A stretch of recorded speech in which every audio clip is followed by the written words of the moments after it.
আসসালামু আলাইকুম, সবাইকে স্বাগত জানাচ্ছি আমাদের আজকের এফআরসি বাংলা লেকচার 8-এ। কেমন আছো তোমরা সবাই এবং আমাকে ঠিকমতো শোনা যাচ্ছে কিনা, দেখা যাচ্ছে কিনা একটু কমেন্ট করে জানাও, তাহলে আমি বুঝতে পারবো এবং শুরু করতে পারবো ইনশাআল্লাহ। যারা সালাম দিচ্ছ তোমাদেরকে সবাইকে একসাথে ওয়ালাইকুম আসসালাম।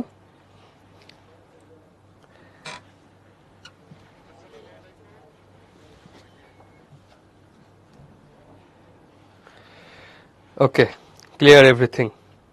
ঠিক আছে, অল ক্লিয়ার। তাহলে আমরা শুরু করতে পারি। আজকে আমরা কি কি পড়বো মেইনলি? আজকে আমরা পড়বো অর্ধাঙ্গী, বেগম রোকেয়ার লেখা একটি প্রবন্ধ, এবং ব্যাকরণ পার্টের আমাদের উপসর্গ, এই দুটি জিনিস পড়বো। শুরুতে বাংলা প্রথম পত্র নিয়ে আজকে আমরা আলোচনা করতে চাই। প্রথম পত্রের যে অধ্যায়টি সেটি হলো অর্ধাঙ্গী, রোকেয়া সাখাওয়াত হোসেন। রোকেয়া সাখাওয়াত হোসেন সম্পর্কে আমরা কিছু গুরুত্বপূর্ণ ইনফরমেশন গুলো জেনে নিব। বেগম রোকেয়া 1880 সালের 9 ডিসেম্বর জন্মগ্রহণ করেছেন এবং 1932 সালের 9 ডিসেম্বর তিনি মারা গিয়েছেন। এজন্য যেহেতু 9 ডিসেম্বর তার জন্ম, আবার 9 ডিসেম্বরে তার মৃত্যু, এই জন্য 9 ডিসেম্বরকে রোকেয়া দিবস বলা হয়। 9 ডিসেম্বরকে রোকেয়া দিবসও বলা হয়। ওকে, যিনি রংপুরে জন্ম, মিঠাপুকুর থানার অন্তর্গত পায়রাবন্দ গ্রামে। তার পিতার নাম আবু আলী হায়দার সাবের এবং মাতার নাম রাহাতুন্নেসা। দেখছো, আমার নামের নাম তার মায়ের নাম রাহাতুন্নেসা। ঠিক আছে, তার প্রকৃত নাম রোকেয়া খাতুন এবং বৈবাহিক সূত্রে তার নাম রোকেয়া সাখাওয়াত হোসেন, কারণ তার স্বামীর নাম হলো সাখাওয়াত হোসেন। ঠিক আছে, তো এই জন্মের এই ইনফরমেশন গুলো আমাদের কি বলে ইয়াতে এইচএসসি পরীক্ষায় খুব একটা ইনফরমেশন গুলো এমসিকিউতে আসে না। তবে যে ইনফরমেশন গুলো এমসিকিউতে আসে সেটা হলো তার উল্লেখযোগ্য রচনাবলী। সো উল্লেখযোগ্য রচনাগুলোকে আমরা ভালো করে পড়বো, যেটি হলো মতিচুর, অবরোধ বাসিনী আর তার তাৎপর্যপূর্ণ গ্রন্থ। এগুলোকে বেশ গুরুত্বপূর্ণ। সুলতানের স্বপ্ন, পদ্মরাগ নামে দুটি উপন্যাসও তিনি রচনা করেন, এবং ইংরেজি গ্রন্থ আছে সুলতানাস ড্রিম। আর এই যে শিক্ষা লাভ, নারী শিক্ষায় অবদান, এগুলো তোমরা একটু রিডিং পড়ে নিবা। এগুলো থেকে এমসিকিউ এর সম্ভাবনা খুব বেশি না, তবে আসে এটুকুই আর কি। কিন্তু উল্লেখযোগ্য রচনা বলে এই অংশটা খুবই গুরুত্বপূর্ণ। বিশেষ তথ্য, মেয়েদের শিক্ষার ব্যাপারে ছিলেন রক্ষণশীল। তার পিতা বহু ভাষায় পারদর্শিতা ছিল, তার সুপণ্ডিত ছিলেন, কিন্তু মেয়েদের শিক্ষার ব্যাপারে খুব একটা মানে ইতিবাচক ছিলেন না। কিন্তু তার স্বামী আসলে তাকে বিশেষভাবে শিক্ষায় কি বলে আগ্রহী করে তোলে, এবং 1898 খ্রিস্টাব্দে উর্দুভাষী এবং বিপত্নিক সৈয়দ সাখাওয়াত হোসেনের সঙ্গে তিনি বিবাহ বন্ধনে আবদ্ধ হন। বেগম রোকেয়ার লেখা প্রকাশিত হতো মিসেস আর এস হোসেন নামে। তিনি এই নামে পত্রিকায় লিখতেন আর কি। সো 1932 খ্রিস্টাব্দে 9 ডিসেম্বর এই মহিষী নারী জীবনাবসান ঘটে। সো এই ইনফরমেশন গুলো জাস্ট একটু মাথার মধ্যে রাখবে। এবং তার স্বামী কিন্তু উর্দু ভাষী ছিলেন, এবং বেগম রোকেয়ার পারিবারিক ভাষাও কিন্তু উর্দু ছিল, কিন্তু তিনি বাংলা ভাষায় সাহিত্য রচনা করেছেন। বিষয়টা ইন্টারেস্টিং নিশ্চিতভাবে। ওকে, ঠিক আছে, চলো আমরা অর্ধাঙ্গী মূল প্রবন্ধে চলে যাই। এই প্রবন্ধ তোমরা কেমন করে পড়েছো বলো তো? এই প্রবন্ধ তোমাদের এর আগে পড়া হয়েছে কিনা আমাকে একটু জানাও।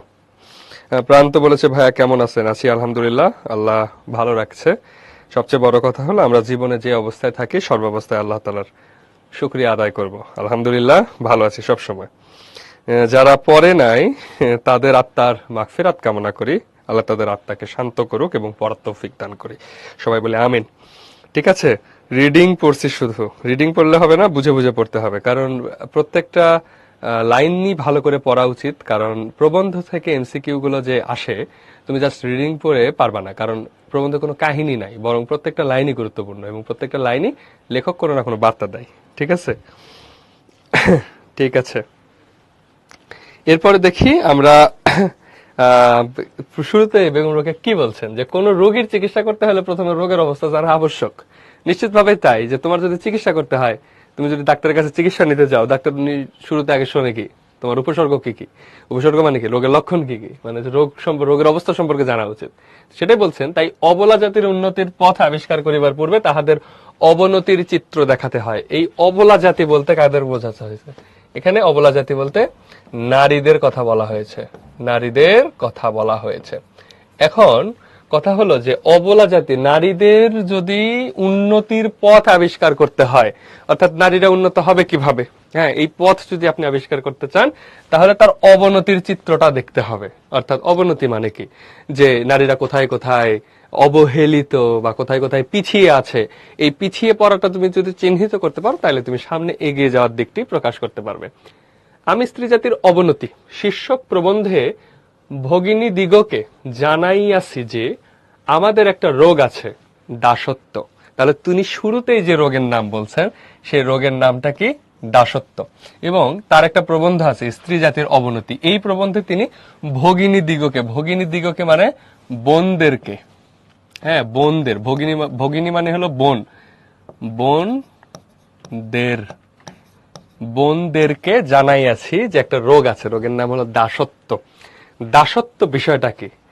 তোমরা কি দাসত্ব মানে বুঝো কিনা? দাসত্ব হলো যে নিজের কোনো স্বাধীনতা নেই, নিজের মনোভাব, নিজের ইচ্ছার কোনো বহিঃপ্রকাশ নেই, অন্যে আমাদেরকে যা চাপিয়ে দেয় আমরা তাই করে থাকি, এটাই হলো দাসত্ব। তো তুমি যদি স্বাধীন না হও, তাহলে আসলে তোমার ব্যক্তি সত্তার কোনো বিকাশ হইল না। কুকুর একটি প্রভুভক্ত প্রাণী। কেন প্রভুভক্ত বলা হচ্ছে? এটা তো দোষ না গুণ।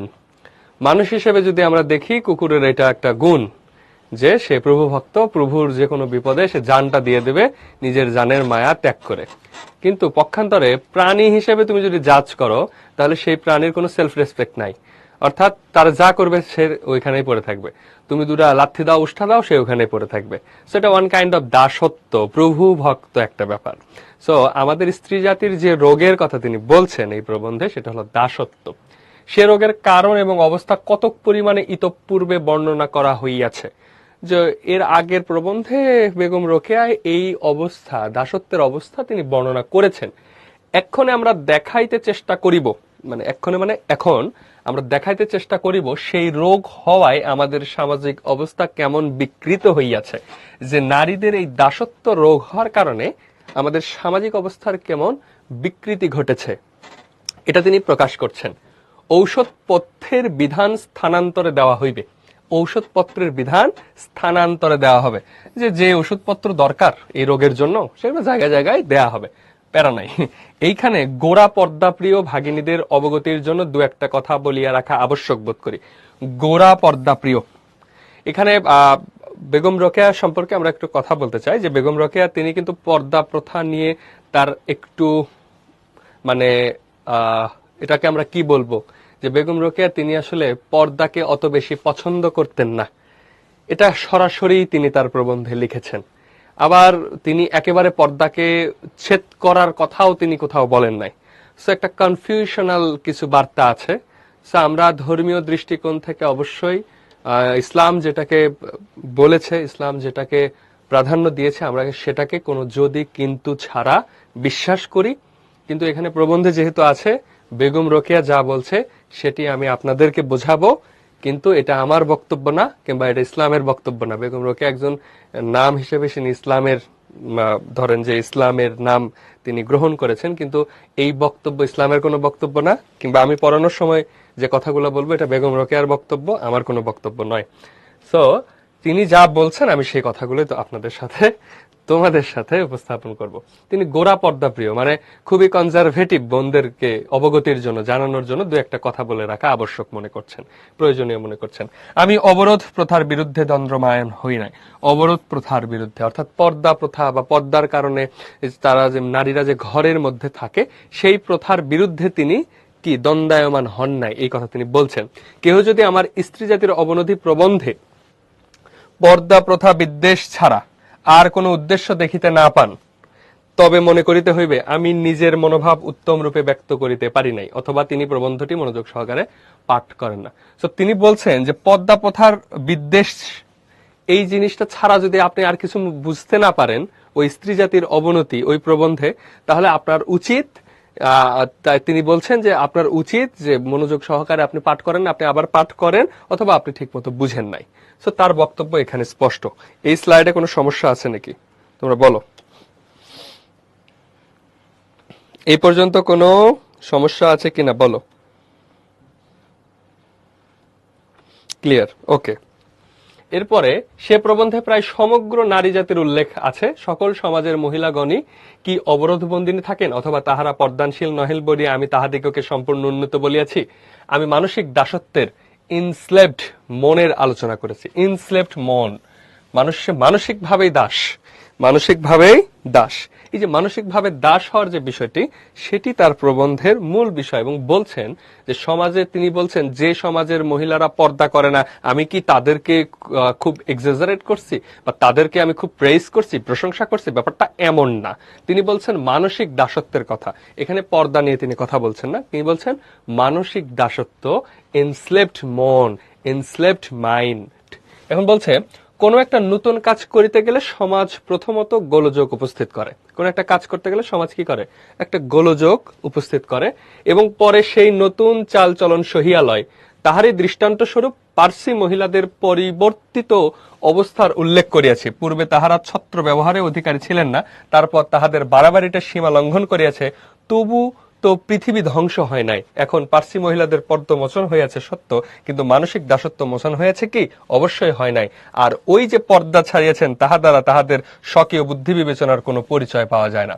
এখানে বলছে পার্সি অর্থাৎ ফার্সি বা ফরাসি, ফরাসি না ফার্সি, পার্সি এখানে ইরানের যে মহিলাদের কথা বলা হচ্ছে, যে ইরানের বা পারস্যের ওই যে মহিলারা, তারা আসলে এই যে একটা আন্দোলন করে সংগ্রাম করে আসলে পর্দা থেকে বের হয়ে আসছে। কি থেকে? পর্দা থেকে বের হয়ে আসছে। তিনি বলছেন যে আমি কি এটাকে খুব প্রশংসা করছি, তাহাদের বাড়াবাড়ির সীমাটা লঙ্ঘন করেছে, তবু তো পৃথিবী ধ্বংস হয় নাই। যে এই যে তারা যে বাড়াবাড়ির সীমা, যে পর্দা প্রথা কে তারা মানে অতিক্রম করে বের হয়ে আসছে, আমি কি সেটাকে কি বলছি? এটার কারণে কি পৃথিবী ধ্বংস হয়েছে? তিনি বলছেন এখন পার্সি মহিলাদের পর্দা মোচন হয়েছে সত্য, যে পার্সি মহিলারা আর পর্দা ব্যবহার করেন না, এটা সত্য। কিন্তু মানসিক দাসত্ব মোচন হয়েছে কি? যে তারা পর্দা ব্যবহার না করলেও তারা কি মানসিক দাসত্বের যে ভেতরে যে বন্দী, এটা থেকে কি বের হইতে পারছে? কয় না, অবশ্যই হয় নাই।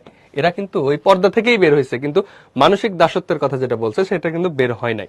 বলছেন পার্সি পুরুষগণ কেবল অন্ধভাবে বিলাতী সভ্যতার অনুকরণ করিতে যাইয়া স্ত্রী দিগকে পর্দার বাহিরে আনিয়াছে, ইহাতে অবলাদের জীবনী শক্তির তো পরিচয় পাওয়া যায় না। তো এখানে পার্সি পুরুষগণ যে ওই পার্সি ফার্সি ফার্সি এবং ইরানের বা ওই পারস্যের ওই অঞ্চলের যে পুরুষরা, তারা আসলে ওই পশ্চিমা সাহিত্য মানে ওই ইউরোপ আমেরিকার কালচার দেখে তারা হয়তো তাদের নারীদেরকে পর্দার বাইরে বের করে আনছেন। কিন্তু এতে কি নারীদের কোনো উন্নতি হয়েছে কিনা? তিনি বলছেন অবলাদের জীবনী শক্তির তো কোনো পরিচয় পাওয়া যায় না, এখানে তো লাইফ বাড়ে নাই, এখানে তো নারীদের কোনো সেলফ রেসপেক্টের গ্রো করে নাই, শুধু তারা পর্দার বাইরে আসছে। সো তারপরে বলছে তাহারা যে জড় পদার্থ, সেই জড় পদার্থই আছেন। যে ওই দেশের ওই পারস্যের যে নারীরা, তারা যেমন জড় ছিলেন পর্দার বাইরে বা ভিতরে, এখনো সেই জড়ই আছেন। পুরুষ যখন তাহাদিগকে অন্তঃপুরে রাখিতেন, অর্থাৎ ঘরের ভেতরে রাখিতেন, তাহারা তখন সেইখানে থাকিতেন, অর্থাৎ ঘরের ভেতরে থাকিতেন। আবার পুরুষ যখন তাহাদের নাকে দড়ি ধরিয়া টানিয়া তাহাদিগকে মাঠে বাহির করিয়াছেন, তখন তাহারা পর্দার বাহির হইয়াছেন। ইহাতে রমণীকুলের বাহাদুরি কি? ওইরূপ পর্দা বিরোধ কখনোই প্রশংসনীয় নয়। এই পুরুষরাই আসলে নারীদেরকে এই কাজ করছে, তারাই পর্দার বাইরে আনছে। তারা যখন চাইছে তারা ঘরে থাকুক, নারী ঘরে থাকছে। তারা যখন নাকে দড়ি দেয় টান দিয়ে নিয়ে আসছে, তখন নারীরা বের হয়ে আসছে। তো এখানে কিন্তু নারীদের কোনো ভূমিকা নাই, এবং এইরূপ পর্দা প্রথার বিরোধী তিনি ছিলেন না। তিনি বলছেন যে আমি আসলে পর্দা নিয়ে আমার কোনো কথা নাই, আমার কথা হলো মানসিক দাসত্ব, ইনস্লেভড অবস্থা থেকে, ইনস্লেভড মাইন্ড, ইনস্লেভারি থেকে তোমাকে বের হয়ে আসতে হবে, বা নারীদেরকে বের হয়ে আসতে হবে, এবং দাসত্ব থেকে বের হয়ে আসতে হবে। এটাই ছিল তার মটো। এবং তিনি বলছেন কলম্বাস যখন আমেরিকা আবিষ্কার করিতে কৃত সংকল্প হন, তখন লোকে তাকে বাতুল বলে নাই কি? নারী আপন সত্য স্বামিত্ব বুঝিয়া আপনাকে নরের ন্যায় শ্রেষ্ঠ জ্ঞান করিতে চাহে, ইহাও বাতুলতা বই আর কি। বাতুল মানে কি? বাতুল মানে হলো পাগল আর কি, তার ভেতরে একটা পাগলামি ছিল। যখন কলম্বাস এই যে আমেরিকা আবিষ্কার করিতে মানে সংকল্প বোধ করে যে আমি ওইটা আবিষ্কার করবো, আমেরিকা আসলে আবিষ্কার করা হয়েছে, এখানে জনবসতি ছিল, রেড ইন্ডিয়ান বলা হয় তাদেরকে। তোমরা গুগল সার্চ করলে দেখতে পাবে যে আমেরিকার যে আদিবাসী, তারা একদম আফ্রিকার মানুষদের মতো অনেকটা। তো পরে আমেরিকা, এখন যে আমেরিকা, এটা কিন্তু মূলত সারা পৃথিবী থেকে একটা হোয়াইট সুপ্রিমেস্ট লোকজন গিয়ে ওখানে জড়ো হয়েছে আর কি। তো তিনি কলম্বাস যখন প্রথম এটা আবিষ্কার করে, তখন লোকজন তাকে পাগল বলছে, রাইট? এখন বলছে নারী আপন সত্য স্বামিত্ব বুঝিয়া আপনাকে নরের ন্যায় শ্রেষ্ঠ জ্ঞান করিতে চাহে, ইহাও বাতুলতা বই আর কি। যে নারী যখন ওই যে আপন সত্য স্বামিত্ব বুঝিয়া নিজের সবকিছু, নিজের অধিকার, নিজের মানে যত শক্তি সবকিছু বুঝে আপনাকে নরের ন্যায় শ্রেষ্ঠ করিতে চাহে, মানে নিজেকে নরের মতো, মানে পুরুষের মতো শ্রেষ্ঠ করতে চায়, এটাও কি পাগলামি নয়? পুরুষগণ স্ত্রী জাতির প্রতি যতটুকু সম্মান প্রদর্শন করেন তাহাতে আমরা সম্পূর্ণ তৃপ্ত হইতে পারি না। বেগম রোকেয়া বলছে যে পুরুষ আমাদেরকে, নারীদেরকে যতটুকু সম্মান করে আমরা আসলে ততটুকুতে তৃপ্ত না, আমরা আসলে এতটুকুতে খুশি না। লোকে কালী, শীতলা প্রভৃতি রাক্ষস প্রকৃতির দেবীকে ভয় করে, পূজা করে সত্য, কিন্তু সেইরূপ বাঘিনী, নাগিনী, সিংহী প্রভৃতি দেবীও কি ভয় ও পূজা লাভ করে না? তবেই দেখা যায় পূজাটা কে পাইতেছে, রমণী কালী না রাক্ষসী নিমুন্ডু মালিনী। সো ব্যাপারটা হয়েছে যে নারীদেরকেও পুরুষরা ভয় করে, কিন্তু যখন সে কালী রূপে থাকে, যখন সে ওই নাগিনী, সিংহী, বাঘিনী রূপে থাকে, কিন্তু যখন সে ওই যে শীতলা থাকে তখন কিন্তু সেই দেবীকে, শীতল থাকে তখন কিন্তু তার পূজা করে না। ব্যাপারটা হয়েছে সত্য, কিন্তু সেরূপ বাঘিনী, নাগিনী প্রভৃতি দেবীও কি ভয় ও পূজা লাভ করে না? ভয় ও পূজা লাভ কিন্তু তারাও করে। অর্থাৎ যে এখানে নারীরাও নারীদেরকে পূজা করে, সো তারা আসলে সেই উচ্চতায় চলে গেছে। তবে দেখা যায় পূজাটা কে পাইতেছে, রমণী কালী না রাক্ষসী নিমুন্ডু মালিনী, মানে যার মাথা ন্যাড়াক নারী, যার রাক্ষসী আর কি, কে পূজা পাইতেছে? তো ব্যাপারটা হয়েছে কিন্তু শক্তির পরিচয়, রাইট? এমন বলছে নারীকে শিক্ষা দেবার জন্য গুরুলোকে সীতা দেবীকে আদর্শ রূপে দেখাইয়া থাকেন। কাকে? নারীকে। নারীকে শিক্ষা দেবার জন্য, মানে একজন নারীকে শিক্ষা দেওয়ার জন্য কাকে আদর্শ মনে করেন? সীতা দেবীকে আদর্শ মনে করেন। সীতাকে, সীতা অবশ্যই পর্দানশীল ছিলেন না, সীতাকে রামের স্ত্রী এবং তিনি রামচন্দ্রের অর্ধাঙ্গী। রামচন্দ্র মানে হলো রাম, মানে দেবতা যে রাম, সে রামের অর্ধাঙ্গী, রানী, প্রণয়িনী এবং সহচরী। আর রামচন্দ্র প্রেমিক, ধার্মিক সবই, কিন্তু রাম সীতার প্রতি যে ব্যবহার করিয়াছে তাহাতে প্রকাশ পায় যে একটি পুতুলের সঙ্গে কোনো বালকের যে সম্বন্ধ, সীতার সঙ্গে রামের সম্বন্ধ ঠিক সেইরূপ। মানে বলতেছে রামকে একটা ধর্মে, হিন্দু ধর্মে মানে স্ট্যান্ডার্ড, সীতাকে স্ট্যান্ডার্ড হিসেবে প্রকাশ করা হয়, কিন্তু যদি আপনি ইতিহাস, পুরাণ বা মহাভারত পড়েন কিংবা রামায়ণ পড়েন, সেখানে আসলে সীতাকে কিভাবে প্রেজেন্ট করা হয়েছে? সীতাকে প্রেজেন্ট করা হয়েছে রামের পুতুল হিসাবে, প্রণয়িনী, তার সাথে সে তার স্ত্রী, সে রানী প্রণয়িনী, কিন্তু এখানে যুদ্ধে কিংবা তার সহচরী হিসেবে, কিংবা সহচরী বলতে সহযোদ্ধা হিসেবে কাঁধে কাঁধ মিলিয়ে কাজ করার মতো, কিংবা সব সিদ্ধান্তে একসাথে সিদ্ধান্ত নেওয়ার মতো ভূমিকায় কিন্তু তাকে দেখা যায়নি। ওকে, এরপর যখন বলা হচ্ছে বালক ইচ্ছা করিলে পুতুলকে প্রাণপণে ভালোবাসিতে পারে, পুতুল হারাইলে, মানে বালক একটা ছেলে বা মেয়ে যারা ছোটবেলায় যারা পুতুল খেলে, তো পুতুলের সাথে কেমন ব্যবহার করে? বালক ইচ্ছা করিলে পুতুলকে প্রাণপণে ভালোবাসতে পারে, একটা পুতুলকে অনেক ভালোবাসতে পারে। পুতুল হারাইলে বিরহে অধীর হইতে পারে, মানে পুতুল হারায় গেলে মানে কান্না করে দিতে পারে। পুতুলের ভাবনায় অনিদ্রায় রজনী যাপন করিতে পারে, ওই পুতুলের ভাবনায় হয়তো রাত জেগে থাকতে পারে। পুতুলটা যে ব্যক্তি চুরি করিয়াছিল তাহার প্রতি খড়গ হস্ত হইতে পারে। এরা দেখো রামের সীতাকে যখন মানে অপহরণ করে নিয়ে যায় রাবণ, তখন কিন্তু রাম যুদ্ধ ঘোষণা করে যে খড়গ হস্ত হইতে পারে। হারানো পিতুল ফিরিয়া পাইলে আহ্লাদে আটখানা হইতে পারে, যে ফিরে পাইলে খুশি হয়ে যেতে পারে। আবার বিনা কারণে রাগ করিয়া পুতুলটা কাদায় ফেলিয়া দিতে পারে। যে আবার কোনো কারণ ছাড়া পুতুলের উপর রাগ করা যায়, পুতুলের তো কোনো কিছু নাই, পুতুল যা বলবে এটা কি কোনো মানে পুতুলকে কিছু বলতে পারে না? বলতে পারে না, তাকে কাদায় ফেলে দিতে পারে। কিন্তু পুতুল বালকের কিছুই করিতে পারে না, ওই পুতুল বালকের কিচ্ছু করতে পারে না, কারণ হস্তপদ থাকা সত্ত্বেও পুত্তলিকা অচেতন পদার্থ। যে পুতুলেরও তো হাত পা আছে, কিন্তু সে অচেতন, জড় পদার্থ। বালক তাহার পুতুল স্বেচ্ছায় অনলে উৎসর্গ করিতে পারে। বালক ইচ্ছা করলে সেই পুতুলকে আগুনে ফেলে দিতে পারে। পুড়িয়া গেলে দেখিয়া ভূমে লুটাইয়া ধুলি ধূসরিত হইয়া উচ্চ স্বরে কাঁদিতে পারে। আবার সেই পুতুলটা যদি আগুনে ফেলে দেওয়ার পর যদি পুড়ে যায়, এই বালক আবার মনের দুঃখে কাঁদতেও পারে। সো বালকের সাথে পুতুলের সম্পর্ক কি? নিতান্তই ছেলে মানুষই। তো রামের সাথে সীতার সম্পর্কও ঠিক অনেকটা ছেলে মানুষই। সেখানে হয়তো তার ভালোবাসা আছে, তাকে যখন অপহরণ করা হয়েছে সে যুদ্ধ ঘোষণা করছে, কিন্তু রামের সাথে সীতার যে সম্পর্ক সেটা নিতান্তই পুতুল পুতুল খেলার যে সম্পর্ক, ব্যাপারটা এমন। ওকে, এই পর্যন্ত কি বুঝছো?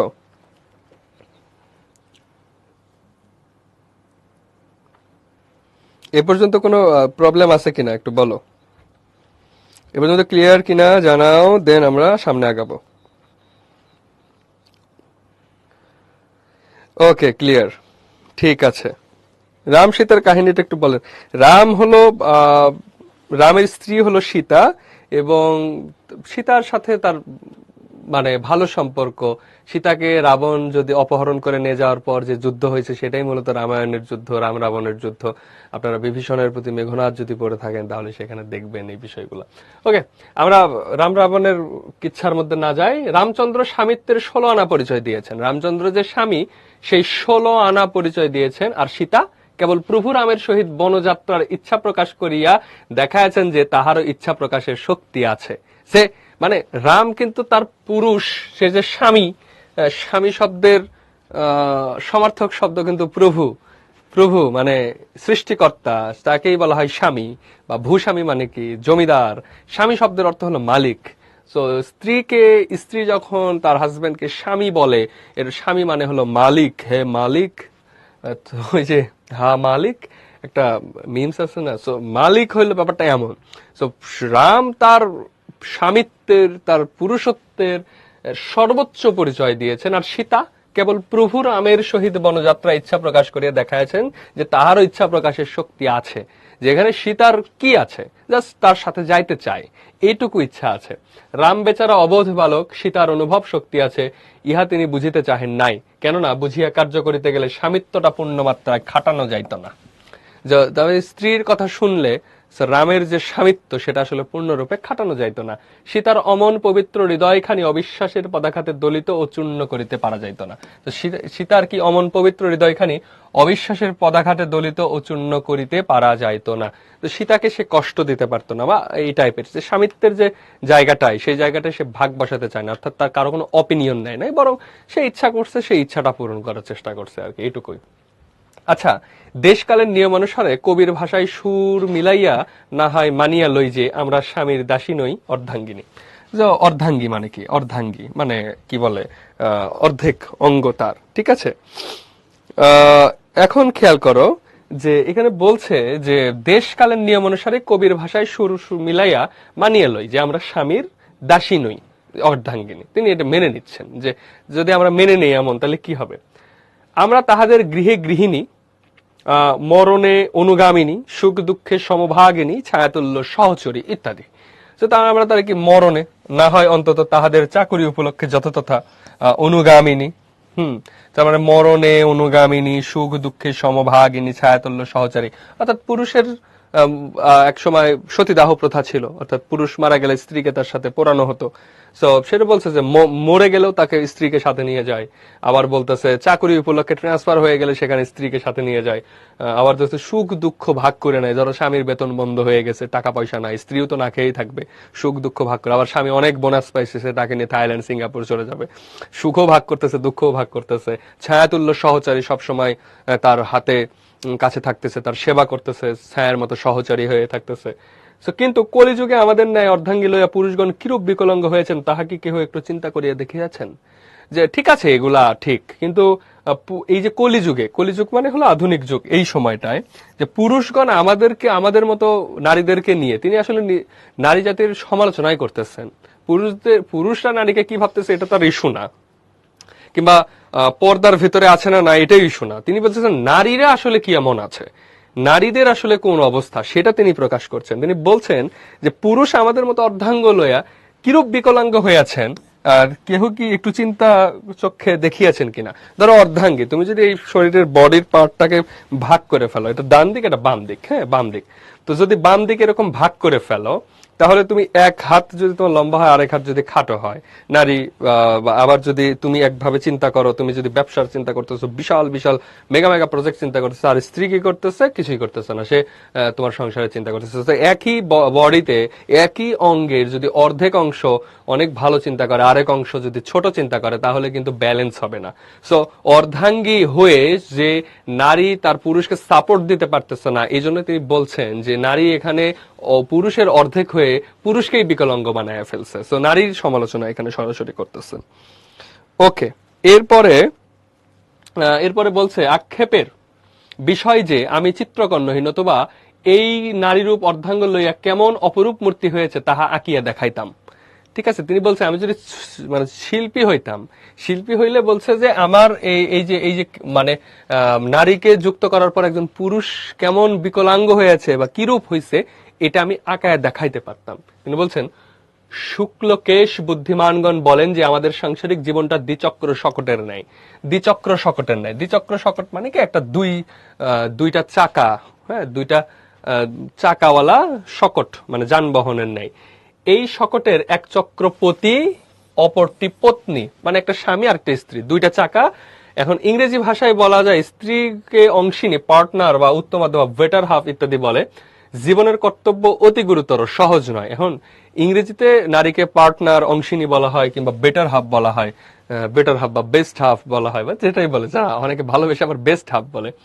যাই হোক, সেটাই বলছে যে আমাদের সাংসারিক জীবনটা একটা চাকার মানে সাইকেলের মতো, দুইটা চাকা থাকবে। যে একটা চাকা যদি গোল হয় আর একটা চাকা যদি চারকোনা হয়, কোনোভাবে সেটা আগাবে না, মানে ওটা আগাবে কিন্তু ওইটা আগানোটা খুবই কঠিন। তিনি বলছে সুকঠিন গার্হস্থ্য ব্যাপার সুশৃঙ্খল কে পারে চালাতে। সুকঠিন গার্হস্থ্য ব্যাপার সুশৃঙ্খল কে পারে চালাতে, রাজ্য শাসনের রীতিনীতি সূক্ষ্মভাবে রয়েছে ইহাতে।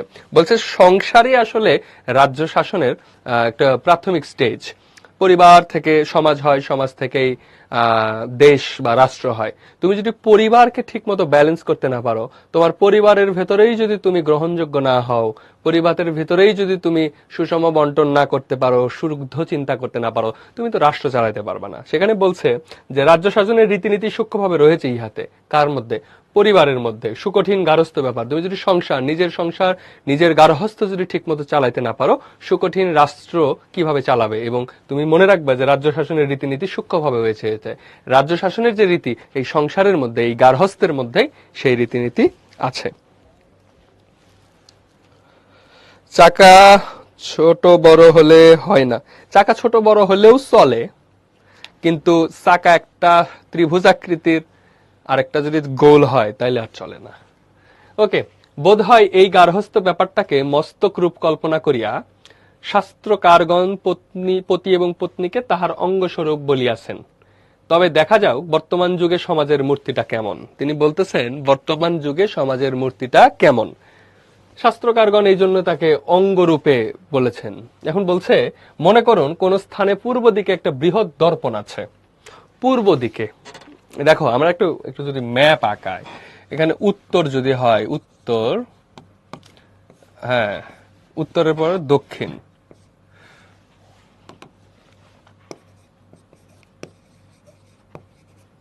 দক্ষিণ, উত্তর দক্ষিণ হলে এই পাশে পশ্চিম থাকে, আর এদিকে পূর্ব থাকে। এখন খেয়াল করো, এ বলছে পূর্ব দিকে একটা বৃহৎ দর্পণ আছে, এই দিকে একটা আয়না আছে। ধরো এটা একটা আয়না, ঠিক আছে, এটা একটা আয়না। সো এই আয়নার মধ্যে একটা মানুষ দেখা যাচ্ছে, সাপোজ ধরো। এখন বলা হচ্ছে পূর্ব দিকে একটা বৃহৎ আয়না আছে, আপনি যাহাকে মস্তক রূপে নিরীক্ষণ করিতে পারেন, মানে আপাদ মস্তক, আপনি পা থেকে মাথা পর্যন্ত দেখতে পারেন, এরকম একটা লম্বা আয়না আছে। আপনার দক্ষিণ ভাগ পুরুষ এবং বামাঙ্গ স্ত্রী এই দর্পণের সম্মুখে দাঁড়াইয়া দেখুন। তাহলে এখানে দক্ষিণ, এখানে বলা হচ্ছে, দেখো আমি যদি একটা ডিফারেন্ট কালি নেই, এই পূর্ব দিকে যদি দাঁড়াও, যে দক্ষিণ দিকে কি বলছে? দক্ষিণ ভাগ পুরুষ, সেই অংশ হলো পুরুষ, এই অংশ পুরুষ বলা হচ্ছে, আর এই অংশ কি? স্ত্রী। এবং বলছে বামাঙ্গ, তাহলে ডান দিকে পুরুষ আর বাম দিকে কি? উত্তর দিকে হলো স্ত্রী। যদি এরকম পূর্ব দিকে হয়ে থাকে তাহলে ডান দিকে পুরুষ, বাম দিকে স্ত্রী। আপনার দক্ষিণ বাহু দীর্ঘ 32 ইঞ্চি স্থূল, বাম বাহু দৈর্ঘ্য 24 ইঞ্চি ক্ষীণ। এখন বলছে দক্ষিণ বাহু মানে কি? এই যে পুরুষের বাহু 32 ইঞ্চি, এক হাত যদি 32 ইঞ্চি হয়, নারীরা পুরুষের থেকে আকারে তুলনামূলক ছোট হয়, তো এখন স্থূল বাম বাহু দৈর্ঘ্যে 24 ইঞ্চি, একটা হাত হলো 32 ইঞ্চি আর একটা হাত হলো 24 ইঞ্চি, এরকম।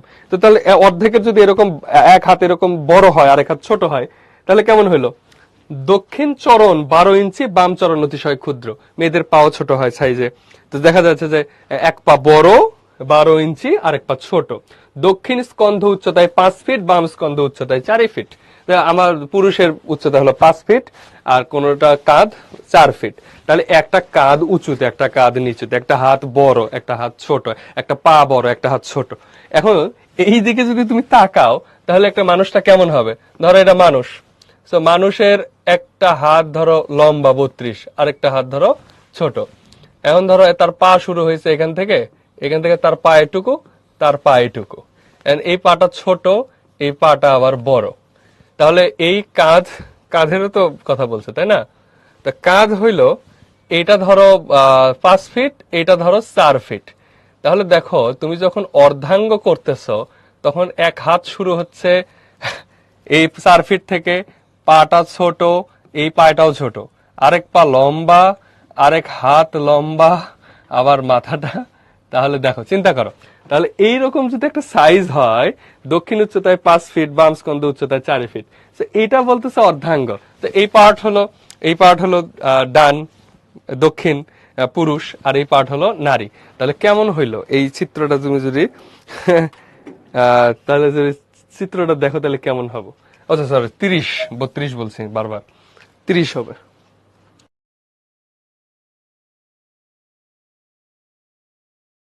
এই পর্যন্ত বুঝছো? মানে অর্ধাঙ্গী বলতে তিনি আসলে কি বুঝাতে চাইছেন? আমি ছবি আঁকতে পারি না, ছবি আঁকতে পারলে ভালোই হতো। আপনারা বলছে কি? আচ্ছা তাহলে বেগম রোকেয়ার মতে কি এমন বিয়ে হওয়া উচিত যেখানে ছেলে মেয়ের উচ্চতা, ওজন, বয়স, দিন, মাস সব একদম হুবহু এক হইতে হবে? না, আসলে বেগম রোকেয়া কি বলছে ওটা ঠিক মতো তিনি বুঝছেন কিনা আমরা একটু সন্দিহান, কারণ এইভাবে তো আসলে কম্পেয়ার করার দরকার হয় না, তাই না? তবে মাথাটা সোজা থাকিতে পারে না। তো এখন বলছে যে এরকম যদি হয়, তো এইরকম যদি হয় তাহলে মাথাটা কি একটু বাঁকা হয়ে যাবে, এই দিকে বাঁকা হয়ে যাবে, তাই না? তাহলে এটা যদি মাথা হয়, যে এই দিকে যেদিকে ছোট ওই দিকে কি বাঁকা হয়ে যাবে। আবার দক্ষিণ কর্ণভার বিপরীত দিকে একটা ঝুঁকি আছে। দক্ষিণ কর্ণ হস্তিকর্ণের ন্যায় বৃহৎ, আর বাম কর্ণ রাশভারের ন্যায় দীর্ঘ। দেখুন, ভালো করে দেখুন আপনার মূর্তিটা কেমন। তো বলতেছে তুমি এখন দেখো এই মূর্তিটা কেমন দেখতে, যে এটাকে যখন অর্ধাঙ্গ বলছে এটার মূর্তিটা কেমন দেখো। যদি এই মূর্তিটা অনেকের মনোমত হয় তবে দ্বিচক্র শকটের গতি দেখায়। যে শকটের একটি চক্র বড় পতি, অন্য চক্রে ছোট হয়, সে শকট অতি দূর অগ্রসর হইতে পারে না। তো ব্যাপারটা আসলে এটা ঠিক কিনা বিজ্ঞান যদি আমরা দেখি গবেষণা করে, যে একটা চাকা ধরো বড়, একটা চাকা ধরো এখানে ছোট। সো আমরা প্রথম যে সাইকেল দেখেছি, মানে পৃথিবীর ইতিহাসের যে প্রথম সাইকেল, সে প্রথম সাইকেলের সিটটা ছিল এই বড় চাকার উপরে, এখানেই সিটটা ছিল। এখানে যে হ্যান্ডেল আছে এবং এইখান থেকেই এখানে একটা সিট ছিল এবং এইখান থেকে চাকাটা যুক্ত ছিল। তো যদি এরকম হয়ে থাকে সেটা তো চলতেই পারে, বেশি দূর কেন, অনেক দূর যাইতে পারবে। এবং আমরা যদি ট্রাক্টরও দেখি, ট্রাক্টরের সামনের চাকা ছোট, পেছনের চাকাটা তো অনেক বড়। সো ট্রাক্টরের কথা যদি আমি আমি আসলে সমালোচনা করতেছি না, আমি আসলে আমার কথাটা বলতেছি। ধরো যে এটা ট্রাক্টর, তাই না? এটা যদি ট্রাক্টর যদি ধরি আমরা, এটা যদি ট্রাক্টর যদি আমরা ধরি তাহলে কেমন হইতে পারে, তাই না? তো ট্রাক্টরের তো একটা চাকা ছোট, একটা চাকা বড়, রাইট? সো একটা চাকা ছোট বড় হইলে তো খুব একটা সমস্যা হওয়ার কথা না। আবার যদি সে এবার এইটা বলছে যে একটা একদিকে ছোট একদিকে বড়, ওনার উদাহরণগুলা হয়তো তিনি বুঝাইতে চাইছেন যে স্বামী স্ত্রীর ভেতরে বা নারী পুরুষের ভেতরে যদি একটা মানে খুব বেশি ডিফারেন্ট থাকে তাহলে আসলে সংসার ঠিক মতো চলে না। আবার ব্যাপারটা কি তাই কিনা সেগুলো আমরা একটু দেখি। যে এখানে উনি যা বলছেন সেগুলো আমরা পরীক্ষার খাতায় লিখবো, কিন্তু আমি পড়ানোর সময় বা বলার সময় সেটা বলতেছি আর কি। তো তিনি বলছেন যে যে শকট অতি দূর অগ্রসর হইতে পারে না, মানে চাকা ছোট বড় হইলে। কিন্তু আসলে চাকা ছোট বড় হইলে দূর যাইতে পারে, কিন্তু যদি পেছনের দুইটা চাকার একটা চাকা ছোট একটা চাকা বড় হয় তাইলে আর যাইতে পারে না, ওখানে ঘুরতে থাকবে। ওকে, ফিজিক্স তো তাই বলে। সে কেবল একই স্থানে ঘুরিতে থাকিবে, একই স্থানে একটা জায়গায় ঘুরতে থাকবে। তাই ভারতবাসী উন্নতির পথে অগ্রসর হইতে পারিতেছে না। সো তিনি আসলে দ্বিচক্র শকটের কথা বলেন নাই, সাইকেলের কথা বলেন নাই। এখন বলা হচ্ছে যে দেখো, গরুর গাড়ির যদি পেছনে গরুর গাড়ির চাকায় থাকে দুইটা, একটা চাকা যদি এখানে বড় থাকে আর একটা চাকা যদি ছোট থাকে, তাহলে এই গরুর গাড়ি কিন্তু আর আগাবে না, ঠিক আছে? গরুর গাড়ি এইখানেই ঘুরতে থাকবে। সো তিনি হয়তো বা গরুর গাড়ি বা দ্বিচক্র শকট বলতে গরুর গাড়ি বুঝাইছেন, সাইকেল কিংবা ট্রাক্টরের উদাহরণ দিয়ে আমরা বুঝবো না, আমরা বুঝবো গরুর গাড়ি। তো গরুর গাড়ির চাকায় থাকে দুইটা, তো দুই চাকার ভিতরে যদি একটা ছোট একটা বড় থাকে তাহলে আসলে ওখানে ঘুরতে থাকবে, তো তাহলে আর সংসার চলবে না। এখন বলতেছে সমাজের বিধি ব্যবস্থা আমাদিগকে তাহাদের অবস্থা হইতে সম্পূর্ণ পৃথক রাখিয়াছে, ইহাতে সুখ দুঃখ এক প্রকার, আমাদের সুখ দুঃখ অন্য প্রকার। স্থলে বাবু রবীন্দ্রনাথ ঠাকুরের নবদম্পতির প্রেমালাপ কবিতার দু চারিটি ছত্র উদ্ধৃত করিতে বাধ্রিত হইলাম। তো বলতেছেন যে আমাদের সমাজের বিধি ব্যবস্থা সম্পূর্ণ পৃথক রাখিয়াছে, তাহাদের সুখ দুঃখ এক প্রকার, আমাদের সুখ দুঃখ আরেক প্রকার। সো নারীদের সুখ দুঃখ, আমাদের সুখ দুঃখ, তাদের আনন্দ বেদনা, আমাদের আনন্দ বেদনাটা সম্পূর্ণ কি আলাদা আলাদা। বুঝতে পেরেছ? নারীদের সুখ দুঃখ আর পুরুষের সুখ দুঃখ আলাদা। এটা কে বলছে? এটা সমাজ বলছে। এবং রবীন্দ্রনাথের একটা কবিতা আছে নবদম্পতির প্রেমালাপ, এই কবিতায় আসলে তিনি কি বলতেছেন দেখো। এই কবিতাটা ইন্টারেস্টিং।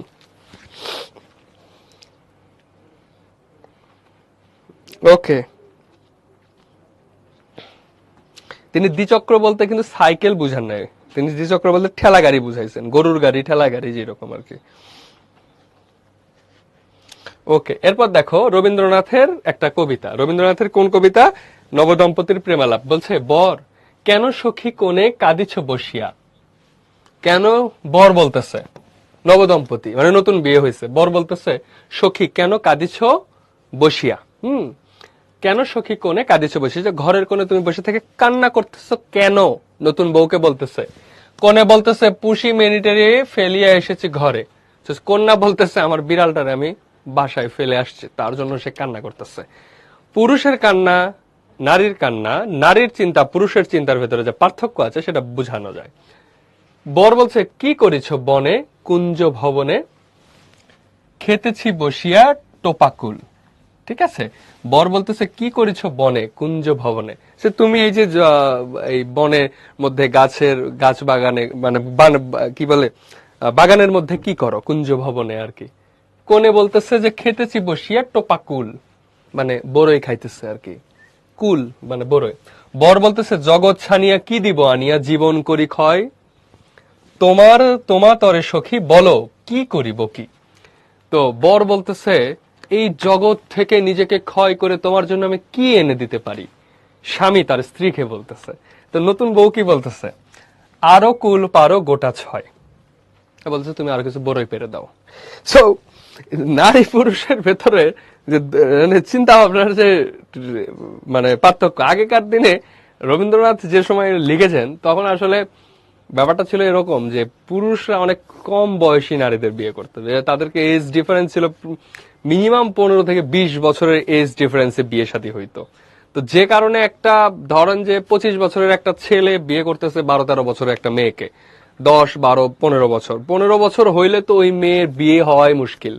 সো নর্মালি 8-9 থেকে শুরু হয় বিয়ের ব্যাপারটা। সো তাহলে চিন্তা করো যে যখন 9-10 বছর বা 12 বছরের একটা মেয়েকে বিয়ে করতেছে 25-30 বছরের একটা লোক, তখন খেয়াল করো যে এখন 25-30 বছরের এই লোকটার চিন্তা আর ওই মেয়েটার চিন্তা কি এক হবে? ছেলেটা বলতেছে তোমার জন্য আমি সারা জগৎ থেকে কি আনতে পারবো, বলতে তুমি গোটা ছয় আমাকে বড়ই পেরে দাও। এখন হইতেছে বর বলতেছে বিরহে বেলা কেমনে কাটিবে, কোনে বলতেছে দেব পুতুলের বিয়ে।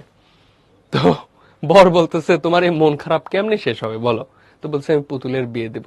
তো একটা হলো ছেলে মানুষই, ছোট মেয়ে, সে তার চিন্তা আলাদা, আর ওইদিকে পুরুষ সে বড় বড় চিন্তা করতেছে। সো দুইজনের চিন্তার ভারসাম্য নাই। লামিয়া বলতেছে আমি হলে বলতাম শপিং করে দাও। গুড। রোকেয়া এসব বেঁচে থাকলে এই প্রবন্ধ উইথড্র করে নিত, তাই না? হ্যাঁ, উনি আসলে এটা জানে না তো।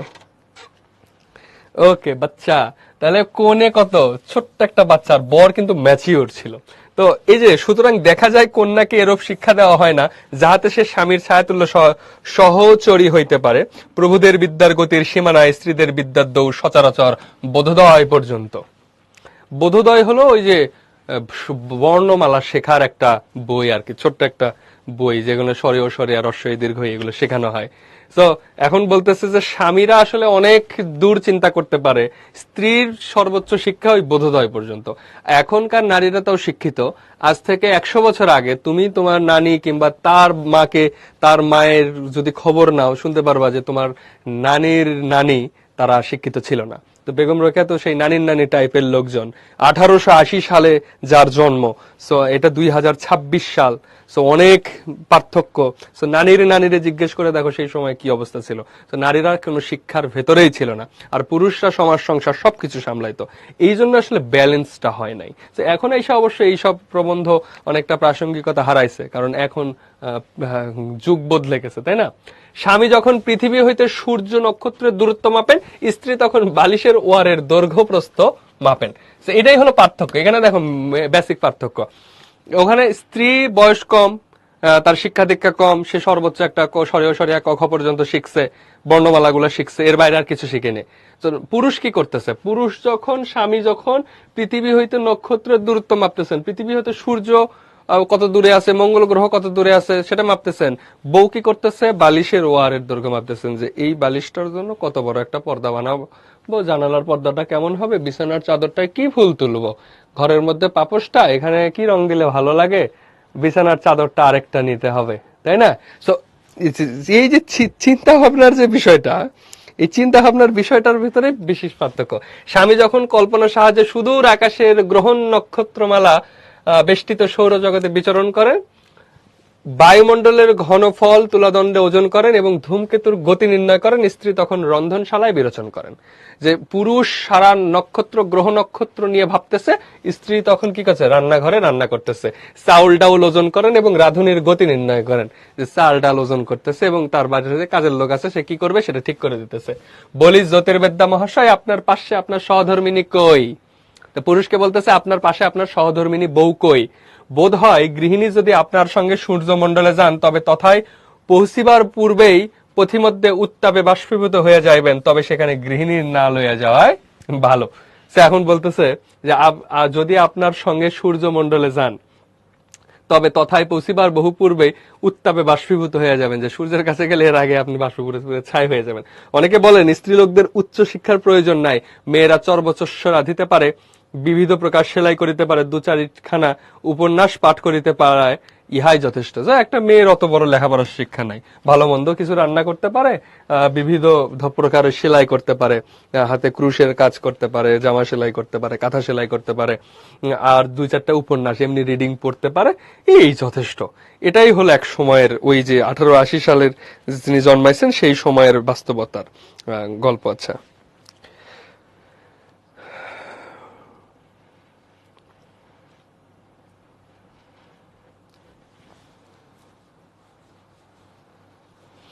ওকে, বুঝছি। আফরা প্রশ্ন করছে, আচ্ছা এই জামানায় এসে মেয়েরা এত শিক্ষিত হয়েছে, এত এত লাইক ভেবে তারা এত লাইক ভেবে চিন্তে তারা বিয়ে শাদী করে, এখন কি মেয়েরা দাসত্ব বা ইনস্লেভড মন থেকে মুক্ত হয়েছে?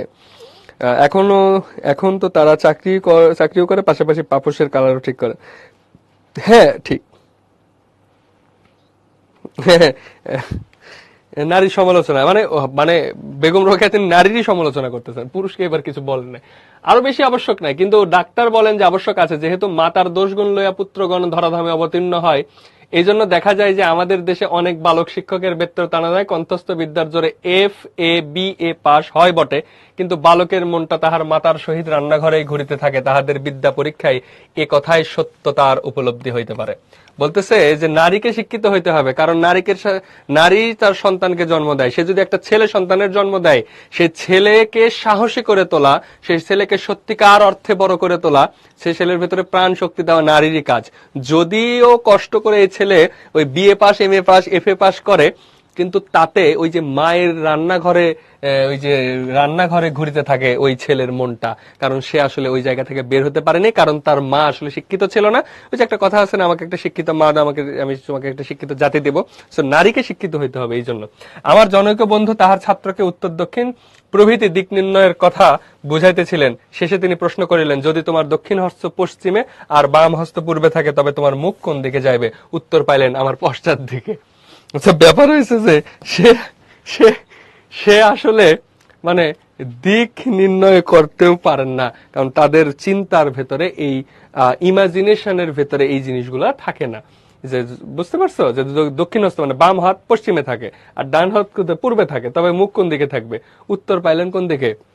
আমার পশ্চাৎ দিকে, অর্থাৎ শিক্ষক যেদিকে আছে তার পেছনের দিকে।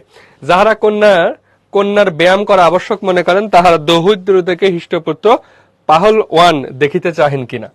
কন্যার যদি ব্যায়াম করা আবশ্যক মনে করেন, যে একটা নারীকে ব্যায়াম করতে হবে, কি ধরনের ব্যায়াম? সে স্যার মেধার ব্যায়াম, চিন্তার ব্যায়াম, মস্তিষ্কের ব্যায়াম অনাবশ্যক মনে করেন, তাহারা দৌহিত্রকে হৃষ্টপুষ্ট পালন দেখিতে চাহেন কিনা। যে তুমি যদি মনে করো যে একজন নারীকে আর কোনো কিছু করতে হবে না, লেখাপড়া করতে হবে না, তার মস্তিষ্ককে খাটাইতে হবে না, তার শারীরিক কসরত বাড়াতে হবে না, তাহলে সে কেন বীর সন্তান জন্ম দিবে? যে মা বীর সন্তান জন্ম দেয়, যে মা শিক্ষিত সন্তান জন্ম দেয়, সে মায়ের ক্রেডিট আছে এখানে।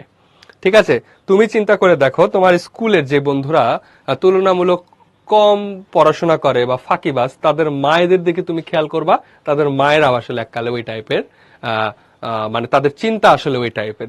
যারা আসলে অনেক বেশি লেখাপড়া করে, তাদের মায়েদের জন্যই তারা অনেক বেশি লেখাপড়া করে। কিংবা আমি ছোটবেলায় যেভাবে স্কুলে গেছি, স্কুলে কিভাবে আমার চলতে হবে, স্কুল থেকে এসে বাসায় কিভাবে থাকতে হবে, পড়াশোনা কিভাবে করতে হবে। আমার বাবা তো সারাদিন অফিসে অফিসে স্কুলে থাকেন, আমার বাবা চাকরি করেন, কিন্তু সারাক্ষণ আমি মায়ের সাথে ঘেঁষাঘেঁষি করে থাকি, ওই মায়ের পিছে পিছে ঘুরে থাকি, তার আঁচল ধরে ঘুরে বেড়ায়, তার সাথে সাথে রান্নাঘরে যাই, মানে স্কুল থেকে ফেরার পর থেকে মায়ের সাথে সাথে হয় খেলার মাঠে, না হলে মায়ের কাছে থাকি। তো মা তো সেই সময় আমাকে গ্রুমিং করছে, সেই সময় আমাকে শিক্ষা দিচ্ছে। তো আমি যদি হৃষ্টপুষ্ট পালোয়ান হইতে চাই, তাহলে আমার জন্য তো মায়েরও কিছু অবদান আছে। সেটাই বলছে যে তাহাদের দৌহিত্র ঘুষিটা খাইয়া থাপড়াটা মারিতে পারে, এরূপ ইচ্ছা করেন কিনা। যে আপনার নাতি, মানে বলতেছে আপনার দৌহিত্র, এখানে বলছে যে আপনার নাতি যদি ঘুষি খেয়ে থাপ্পড়টাও যদি না মারতে পারে, তাহলে কেমন হইল? কি যদি সেরূপ ইচ্ছা করেন, তবে বোধ হয় তাহারা সুকুমারী গোলাপ লতিকার কাঁঠাল ফলাইতে চাহেন। আর যদি তাহারা ইচ্ছা করেন যে দৌহিত্রও বলিষ্ঠ হয় এবং পয়জার পেটা হইয়া নতমস্তকে উচ্চস্বরে বলে মাত মার, চোট লাগতা হয়, আর পয়জার লাভ শেষ হইলে দূরে গিয়ে প্রহার কর্তাকে শাসাইয়া বলে যে কায় মারতা থা, হাম নালিশ কারেগা, তাহা হইলে আমি তাহাদিগকে আমার বক্তব্য বুঝাইতে অক্ষম। মানে এখানে কথা হইল কি, যে এই যে পয়জার মানে হলো জুতা, পয়জাই মানে হলো জুতা। এখন আপনার ছেলেকে আপনি ওই মানে সাহসী বানাইতে চান নাকি দুর্বল বানাইতে চান, এই সিদ্ধান্ত আপনার।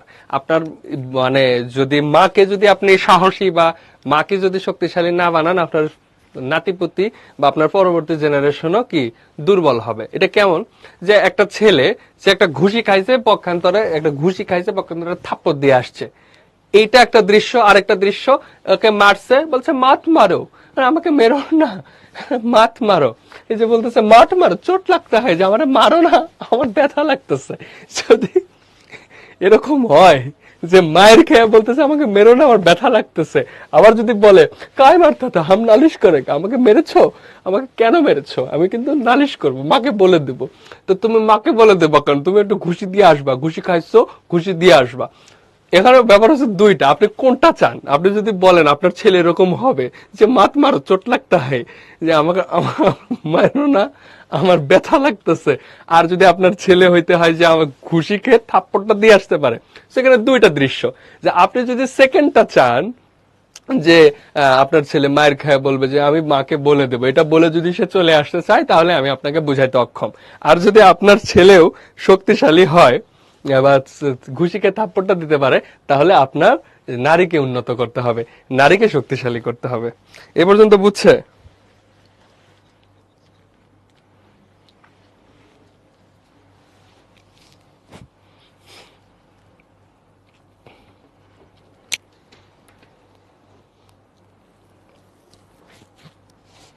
হ্যাঁ, সাহস এবং দুর্বলতা মা থেকেই আসে, সাহস এবং দুর্বলতা মা থেকে আসে। তিনি কিন্তু বলতেছে যে তোমার সন্তান যদি বলে মা কায় মারতা তো হাম নালিশ কারেগা, হ্যাঁ কায় মারতা তা হাম নালিশ কারেগা, এটা যদি হয় তাহলে আমি তাহাদিগকে আমার বক্তব্য বুঝাইতে অক্ষম। তিনি বলতেছেন আমি তাহলে তোমার বাচ্চা যদি এরকম তুমি চাও, তোমার নাতিপুতি নেক্সট জেনারেশন যদি এরকম চাও, তাহলে ঠিক আছে, বাই, ওকে বাই, আল্লাহ হাফেজ। ওকে ভাইয়া, কালকে Bangla first paper test exam কোন কোন চ্যাপ্টার গুলো বেশি ইম্পর্টেন্ট একটু বলবেন? বুঝি নাই। আমার ছোট ভাই সেকেন্ড টাইপের, কিন্তু আমার আম্মু হাজার শিখালেও পারে না ওরে ঠিক করতে। আরে সমস্যা নাই, শিখানোর এমনি একদিন দেবাদের মাইরে আসছে। রোকেয়া বেঁচে থাকলে তার নামে মহিলারা এখন কেস করত, সুলতান মাহমুদ পিয়াস। ওকে, দেখো খ্রিস্টিয়ান সমাজে যদিও স্ত্রী শিক্ষার যথেষ্ট সুবিধা আছে, তবু রমণী আপন সত্য 16 আনা ভোগ করিতে পায় না। হ্যাঁ, মানে মেয়েদেরকে কিন্তু যথেষ্ট সুবিধা আছে, কিন্তু আপন সত্য 16 আনা ভোগ করিতে পারে না। তাহাদের মন দাসত্ব হইতে মুক্তি পায় না। স্বামী কি বলছে, স্বামী ও স্ত্রী কতক পরিমাণে জীবনের পথে পাশাপাশি চলিয়া থাকেন বটে, কিন্তু প্রত্যেকেই উত্তমার্ধ, তাদের অংশীর জীবন মিলে তন্ময় হয়ে যান না। যে আসলে এখানে ওই যে আমাদের পশ্চিমা বিশ্বে যে ইন্ডিভিজুয়ালিজম, নারী পুরুষ প্রত্যেকে আলাদা আলাদা হয়ে থাকে বা আলাদা আলাদা জীবন যাপন করে, সো তাদের ভিতরে কিন্তু ওই ধরনের ওই যে জীবন মিলাইয়া তন্ময়ী ভাব হয় না, তাদের ভিতরে কোনো আন্ডারস্ট্যান্ডিং থাকে না আসলে। এটাও আবার খারাপ। ওকে, সামিয়া বলছে যে আপনার মা কি করে? আমার মা কি করে, আমার মা আমাদের পালছে এক সময়, এখন ছেড়ে দিছে পৃথিবীর পথে। আমরা পৃথিবীর পথে ঘুরে ঘুরে এই যে আপনাদের পড়াইয়া বেড়াই। ওকে, স্বামী যখন ঋণে জালে জড়িত হইয়া ভাবিয়া ভাবিয়া মরমে মরমে মরিতেছে, স্ত্রী তখন একটা নতুন টুপির চিন্তা করিতেছেন। দেখো, স্বামী স্ত্রীর ভেতরে যে আন্ডারস্ট্যান্ডিংটা নাই সেটা কেমনে বুঝিতেছে, যে যখন স্বামী ঋণের মধ্যে পড়া গেছে, জ্বালায় যন্ত্রণা, যে ঋণগ্রস্ত হয়ে গেছে, তখন স্ত্রী কি করতেছে, নতুন টুপির চিন্তা করিতেছে, যে নতুন একটা টুপি কিভাবে বানাবে সে, হ্যাঁ, বা নতুন টুপি কিভাবে কিনবে। কারণ তাহাতে কেবল মূর্তিমতি কবিতা হইতে শিক্ষা দেওয়া হয়েছে, তাই তিনি মনোরমা কবিতা সাজিয়ে থাকিতে চাহেন। ঋণ রায়রূপ গদ্য, হ্যাঁ, প্রোসাইস অবস্থা তিনি বুঝিতে অক্ষম, যে এই মেয়েকে তো ঋণের কষ্ট এবং ঋণ থেকে উত্তরণ হওয়ার কি উপায় সেই শিক্ষা তো তারে দেওয়া হয় নাই। সে শুধু কবিতা রূপে সুন্দর হয়ে সাজিয়ে থাকিতে চায়, পুতুলের মতো। হ্যাঁ, এখন মুসলমান সমাজে প্রবেশ করা যাক। খ্রিস্টান সমাজের কথা কইল, এখন মুসলমান সমাজে প্রবেশ করা যাক। এখন মুসলমান সমাজে মুসলমানের মতে আমরা পুরুষের অর্ধেক, অর্থাৎ 2জন নারী 1জন নরের সমতুল্য, অথবা 2টি ভ্রাতা 1টি ভাগিনী একত্রিত হইলে আমরা 2.5 জন হই। আপনারা মোহাম্মদীয় আইন আস্তাগফিরুল্লাহ দেখিতে পাইবেন যে বিধান আছে, পৈতৃক সম্পত্তিতে কন্যা পুত্রের অর্ধেক ভাগ পাইবে। এই নিয়মটি কিন্তু পুস্তকেই সীমাবদ্ধ। যদি আপনারা একটু পরিশ্রম করিয়া স্বীকার করিয়া কোন ধনবান মুসলমানের সম্পত্তি বিভাগ করা দেখেন, অথবা জমিদারি পরিদর্শন করিতে যান, তবে দেখিবেন কার্যত কন্যার ভাগে শূন্য কিংবা যৎসামান্য পড়িয়াছে। তো এখানে আসলে মুসলমান আইনের কোনো সমস্যা নাই। উনি হয়তো মোহাম্মদীয় আইন বলতে ইসলামী আইন বলছেন, হ্যাঁ হয়তো না, এটাই সত্য, ইসলামী আইন সম্পর্কে বলছেন। এখানে আসলে ইসলামের আইনে কোনো সমস্যা নাই, সমস্যা হয়েছে মানুষের ভাগবাটোয়ারাই। তো মানুষের ভাগবাটোয়ারা কি, যে পুরুষের অর্ধেক, অর্থাৎ 2জন নারী 1জন নরের সমতুল্য, যে 2জন নারী 1জন নরের সমতুল্য, অর্থাৎ একটা ছেলে 2টা মেয়ে যা পাবে একটা ছেলে তাই পাবে। ধরো একটা 4 টাকা আছে, তো তার 2 কন্যা আছে, 2 কন্যা আছে আর 1 ছেলে আছে। হ্যাঁ, 1 ছেলে আছে, 2 কন্যা আছে। এই 4 টাকা ছেলে পাবে 2 টাকা, এই 2 কন্যা পাবে 2 টাকা। এটা হলো মানে মানে আমাদের মুসলমানের আইন। তো পুরুষের অর্ধেক, অর্থাৎ 2জন নারী 1জন নরের সমতুল্য, এটা। তো এখন কথা হলো, এটাতে সমস্যা কোথায়? কন্যা তো বাপের বাড়িতে থাকবে না, রাইট? সে কোথায় যাবে? স্বামীর বাড়িতে যাবে। সে 2 কন্যা তারা এক করে পাচ্ছে। এ যখন স্বামীর বাড়িতে যাচ্ছে, সে স্বামীর বাড়িতে গিয়ে তো এই একটা তার স্বামীর সাথে অ্যাড হচ্ছে, তাই না? আর পুরুষ এখানে থাকতেছে, এই ছেলের বাড়িতে তার মা থাকে, তার বাবা থাকে, তার যত আত্মীয় স্বজন মেহমানদারি কিন্তু ছেলেকেই সামলাইতে হয়, এবং ছেলের ওপরেই কিন্তু বাবা মা নির্ভরশীল হয়। তো মেয়ের বিয়ে হয়ে যায়, তার আলাদা সংসার হয়, সেখানে কিন্তু মেয়ে চাইলে তার বাবা মাকে সাপোর্ট করতে পারে, কিন্তু তারা কিন্তু বাধ্য না। অর্থাৎ বাবা অসুস্থ, একটা মেয়ে তার চিকিৎসা ভার বহনে বাধ্য না, বা ধর্মীয় ভাবে বাধ্য না। এটা হলো সে দিতে পারে, দেওয়াটা ভালো, কিন্তু বাধ্য না। কিন্তু ছেলে কিন্তু বাধ্য, কারণ ছেলে তার সম্পদের ভাগ পাইছে। এখন দেখো, এই মেয়ের তো বিয়ে হয়ে যাবে, সে আরেকটা ফ্যামিলিতে যাবে, সে সেখান থেকে নিবে। তো বেগম রোকেয়া হয়তো এই জিনিসটাকে ওইভাবে ডিসাইড বা কি করে নাই, চিন্তা করে নাই। ব্যাপারটা হয়েছে, তিনি বলতেছেন যে এটা যদি হয় তো ঠিক আছে, এটা হলে ঠিক আছে। এখন এই যে এই এক ভাগটুকু বা দুই কন্যার যে আলাদা ভাগ আছে এটুকু পুরুষরা ঠিক মতো দেওয়া যায় না। তিনি বলছেন যে মুসলমান সন্তান বিভাগ করে দেখেন কিংবা জমিদারি পরিদর্শন করতে যান, তবে দেখিবেন কার্যত কন্যার ভাগ শূন্য। এই ঘটনা সত্য যে মেয়েদেরকে ঠকায়। আপনার মাকে জিজ্ঞেস করে দেখবেন আপনার মামা ঠিক মতো আপনার মায়ের সম্পদ দিছে কিনা। এটা খুবই ইন্টারেস্টিং একটা ঘটনা। বাংলাদেশে আমাদের মামারা প্রচুর ধার্মিক হয়, মামারা মামারা হ্যাঁ প্রচুর ধার্মিক হয়, নামাজ কালাম পড়ে, কিন্তু জমি দেওয়ার বেলায়, বোনকে সঠিক ভাগ দেওয়ার বেলায় দেখবেন যে জমি দেওয়ার বেলায় তারা একেবারে ৯-৬ করা শুরু করে। পচা যে জমিগুলো সেগুলো বোনদের ভাগে, আর বড় বড় জমিগুলা দেখবেন আপনাদের যাদেরই নানা বাড়িতে ব্যাপক সম্পদ আছে আপনার মায়েদেরকে আপনার মামারা খুব আরাম করে ঠকাইছে। এটা খেয়াল করে দেখেন। এরকম যদি আজ থাকে, হ্যাঁ আপনি আমাকে বললেন। অনেক অনেক পরিবারে আছে দেয়, কিন্তু হ্যাঁ মেয়েরা নেয় না, দেয় না। মেয়েরা নেয় না এরকম খুব কম হয়। কেন ভাই, আপনার সম্পদ আপনি নিবেন না কেন? এটা আপনার হক, আপনার হক, আপনি নিবেন না কেন? আপনি যদি দান করেন সেটা ঠিক আছে, কিন্তু হ্যাঁ ফারিয়া দেখেন বাবা, ভাইয়া একবারে ঠিক কথা বলছেন। হ্যাঁ আমার সাথে কতজন একমত? একমত হলে ইয়েস, না দ্বিমত হলে না, বলেন দেখি কয়জন একমত।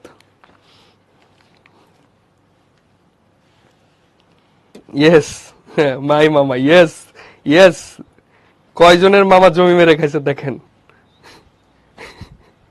আমিও আপনাদের সাথে ইয়েস। ওকে চলেন। তো এটা কিন্তু ঘটে, মানে এটাতে ইসলামী আইনের কোনো শত্রুতা নাই, ইসলামী আইনের কোনো সমস্যা নাই। আইন প্রয়োগ যে মুসলমান করে তাদের সমস্যা, অন্যের হক মেরে খায়। এবং যে মামারা দেখবেন যে আপনার মায়ের হক মেরে খাইছে, ওই মামাদের কপালে দুঃখ আছে, আপনার মামাতো ভাইরা দুষ্ট।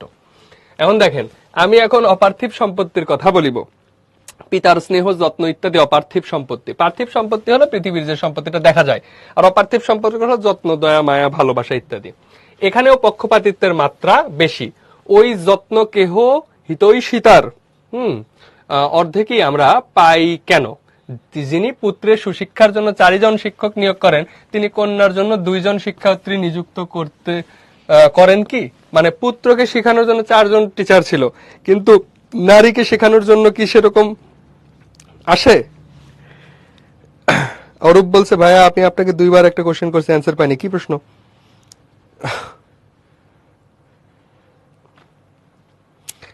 একজন বলছে যে আমার নানাই এখনো তার বোনদের সম্পদ দেয় নাই। ঠিক আছে, ওকে ঠিক আছে। এরপর দেখো, যেখানে পুত্র 3টা বিএ পর্যন্ত পাশ করে সেখানে কন্যা 1.5টা pass, inter pass, FA fail করে কি? পুত্রদের বিদ্যালয়ের সংখ্যা করা যায় না, বালিকাদের বিদ্যালয়ের সংখ্যা পাওয়াই যায় না।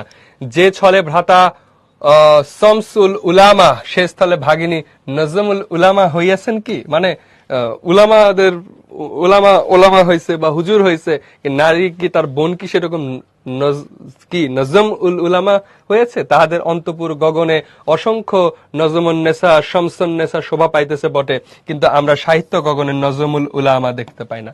মানে আমরা সাহিত্যে নারীদেরকে দেখতে পাই না, ঘরের ভেতরে আছে সব নারীরা। আমাদের জন্য এদেশে শিক্ষার বন্দোবস্ত সচরাচর এইরূপ, প্রথমে আরবি বর্ণমালা, তারপর কুরআন শরীফ পাঠ, কিন্তু শব্দগুলির অর্থ বুঝাইয়া দেওয়া হয় না। মানে আমাদের ঘরের ভেতরে তাদেরকে আরবি বর্ণমালা এবং কুরআন শরীফ পাঠ করা শেখানো হয়, কিন্তু শব্দগুলোর অর্থ বুঝাইয়া দেওয়া হয় না। কেবল স্মরণ শক্তির সাহায্যে টিয়া পাখির মতো আবৃত্তি করো।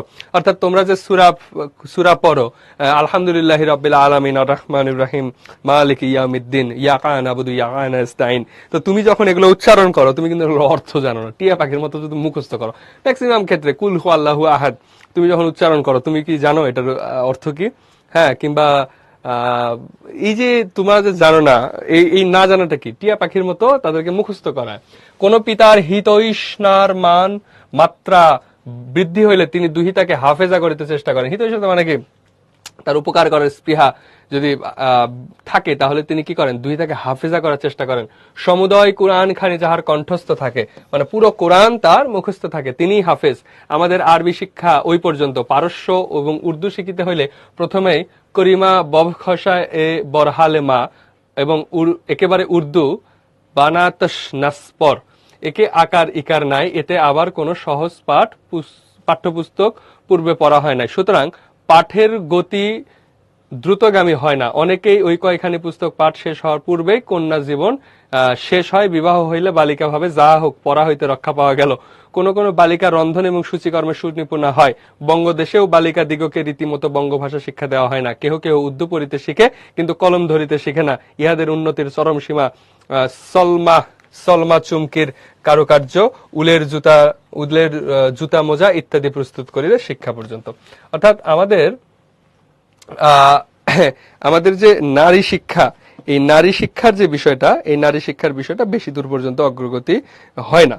এবং তারা আসলে কোন পর্যন্ত পড়াশোনা করে, যে পর্যন্ত আমরা দেখতে পাই যে সেখানে আসলে নারীর যে অংশগ্রহণ, সে অংশগ্রহণটা নাই। এবং নারী যখন কন্যা থেকে স্ত্রী হয়ে যায়, তখনই তার লেখাপড়া কি অনেক দূর পৌঁছে যায় এবং সে আর লেখাপড়া করতে চায় না। সে এই যে লেখাপড়া করতে না চাওয়ার পেছনে কিন্তু নারীরও একটা বড় ভূমিকা আছে। এবং সে ভাবে যে লেখাপড়া যখনই বাদ গেছে, তখনই কিন্তু আর কি হইতেছে, আর মানে কি বলে বেঁচে গেলাম আর কি, লেখাপড়ার দরকার নেই। ওকে, এ পর্যন্ত তোমরা বুঝছো?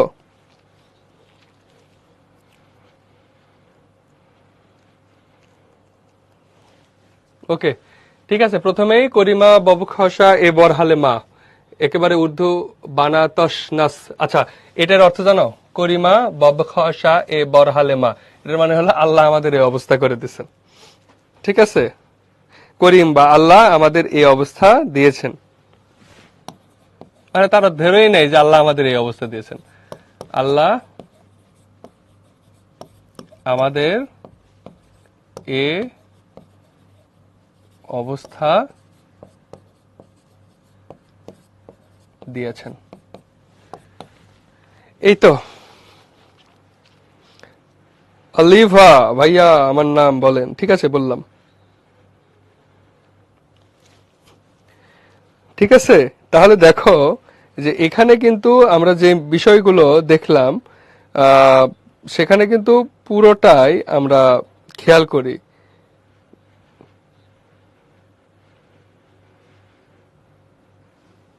ঠিক আছে, পুরোটা আমরা খেয়াল করলাম। এরপর দেখো, যদি ধর্মগুরু মোহাম্মদ সাল্লাল্লাহু সাল্লাম আপনাদের হিসাব নিকাশ লয়েন যে তোমরা কন্যার প্রতি কিরূপ ন্যায় ব্যবহার করিয়েছো, তবে আপনারা কি বলিবেন? হ্যাঁ, তখন তোমরা আপনারা কি বলবেন যে নারীর সাথে তোমরা কেমন ব্যবহার করছো? কিন্তু আমরা উত্তর দিতে পারবো না। পয়গম্বরদের ইতিহাসে শোনা যায়, জগতে যখনই মানুষ বেশি অত্যাচার অনাচার করিয়াছে, তখনই এক একজন পয়গম্বর আসিয়াছে, দুষ্ট দমন এবং সৃষ্টির পালন করিতেছে। আরব স্ত্রী জাতির প্রতি অধিক অত্যাচার হইয়াছিল, আরববাসীগণ কন্যা হত্যা করিতেছিল। তখন হযরত মুহাম্মদ সাল্লাল্লাহু আলাইহি সাল্লাম কন্যাকুলের রক্ষক স্বরূপ দণ্ডায়মান হইয়াছিলেন। তিনি কেবল বিধি ব্যবস্থা দিয়ে ক্ষান্ত হন নাই, বরং স্বয়ং কন্যা পালন করিয়া আদর্শ দেখাইয়াছেন। তাহার জীবন ফাতেমাময় করিয়া দেখাইয়াছেন। কন্যা কিরূপ আদরিনে, সে আদর সে স্নেহ জগতে অতুল। আহা, তিনি নাই বলিয়া আমাদের এই দুর্দশা। তবে আইজ ভাগিনীগণ আমাদের সকলে সমস্বরে বলি, করিমা ববখসা এ বরহালে মা, করিম অবশ্যই কৃপা করিবেন। হ্যাঁ, এ বরহালে মা, করিম অবশ্যই কৃপা করিবেন, মানে আল্লাহ অবশ্যই কৃপা করিবেন। যেহেতু সাধনায় সিদ্ধি আমরা করিমের অনুগ্রহ লাভের জন্য যত্ন করিলে অবশ্যই তাহার করুণা লাভ করিব। আমরা ঈশ্বর ও মাতার নিকট ভ্রাতাদের অর্ধেক নহি, তাহা হইলে এরূপ স্বাভাবিক বন্দোবস্ত হইত। পুত্র যেখানে 10 মাস স্থান পাইবে, দুহিতা সেখানে 5 মাস। পুত্রের জন্য যতখানি দুগ্ধ আমদানি হয়, কন্যার জন্য তাহার অর্ধেক। সেরূপ তো নিয়ম নাই। আমরা জননীর স্নেহ মমতা ভ্রাতার সমানই ভোগ করি, মাতৃ হৃদয় পক্ষপাতিত নাই। তবে কেমন করিয়া বলিব ঈশ্বর পক্ষপাতী? তিনিই কি মাতা আক্ষেপ করিয়া অধিক করুণাময় নহেন? সেটাই বলতেছে যে হযরত মুহাম্মদ সাল্লাল্লাহু আলাইহি ওয়াসাল্লাম এখানে আমাদের আর কি আদর্শ হয়ে আসছিলেন। তিনি আদর্শ হয়েছিলেন যে দুষ্ট মানুষদের ভালো করার জন্য। এবং আরবে যখন নারী হয়ে, মানে কন্যা সন্তান হইলে তাদেরকে জীবিত পুঁতে ফেলা হইতো। সো সেই সময়ে এসে হযরত মুহাম্মদ সাল্লাল্লাহু আলাইহি ওয়াসাল্লাম এসে তিনি কিন্তু কন্যাদের জনক হয়েছিলেন এবং তার জীবন ছিল ফাতেমাময়। হ্যাঁ, ফাতেমাময়, তার কন্যার নাম ফাতেমা। এবং সে ফাতেমাময় কন্যা কিরূপ আদরণীয়, যে কন্যাকে কেমন আদর করতে হয়, সে আদর স্নেহ জগতে অতুল। যে তিনি কিন্তু সেই শিক্ষা আমাদেরকে দিয়ে গেছেন। আহা, তিনি নাই বলিয়া আমাদের এই দুর্দশা, তিনি নাই বলে আমাদের এই দুর্দশা। এবং তিনি বলতেছেন যে কন্যা এবং পুত্রের মধ্যে তিনি পার্থক্য করতে চান না। আমি একবার রন্ধন এবং সূচিকার্য সম্বন্ধে যাহা বলিয়েছি, তাহাতে আবার কেউ যেন মনে না করেন যে আমি সূচিকর্ম এবং রন্ধন শিক্ষার বিরুদ্ধে। তিনি বলতেছেন নারীরা যে সবসময় রান্না বা এগুলো নিয়ে থাকে, তিনি আবার বলতেছেন যে এগুলা বিরোধী আমি এমন না। জীবনে প্রধান প্রয়োজনীয় বস্তু অন্ন বস্ত্র, সুতরাং রন্ধন এবং সেলাই অবশ্য শিক্ষণীয়, কিন্তু তাই বলিয়ে জীবনটাকে শুধু রান্নাঘরে সীমাবদ্ধ রাখা উচিত নয়। স্বীকার করি যে শারীরিক দুর্বলতা বশত নারী জাতি অপর জাতির সাহায্যে নির্ভর করে, তাই বলিয়া পুরুষ প্রভু হইতে পারে না। মানে নারী হয়তো অন্যের কাছে মানে নির্ভর করতে পারে, তাই বলে পুরুষ কিন্তু প্রভু হইতে পারে না। কারণ জগতে দেখিতে পাই প্রত্যেকেই প্রত্যেকের নিকট কোনো না কোনো প্রকার সাহায্য প্রার্থনা করে, যেন একে অপরের সাহায্যে ব্যতীত চলতে পারে না। তরুলতা যেমন বৃষ্টির সাহায্য প্রার্থী, মেয়েও সেইরূপ রূঢ় সাহায্য চায়।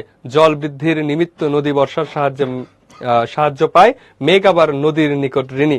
তবে তরঙ্গিনী কাদম্বিনীর স্বামী না কাদম্বিনী তরঙ্গিনীর স্বামী, এই স্বাভাবিক নিয়মের কথা ছাড়িয়া কেবল সামাজিক নিয়মে দৃষ্টিপাত করিলেও আমরা তাহাই দেখি। বলছে যে আসলে আমরা সমাজে প্রত্যেকের কি বলবো, প্রত্যেকেই প্রত্যেকের উপর নির্ভরশীল। আমরা যেন আমাদের আশেপাশে সবার সাথে কি উত্তম ব্যবহার করি, এবং আমরা যেন কাউকে ওই ছোট না করি, যে নারীকে একদম ছোট মনে করব বা খারাপ মনে করব, এরকম যেন না হয়। ওকে, তো ব্যাপার হয়েছে যে কে কার প্রভু এই আলাপে আমরা যাব না, আমরা আসলে অংশগ্রহণমূলক একটা সমাজ চাই। ওকে, এ পর্যন্ত বুঝছো তো?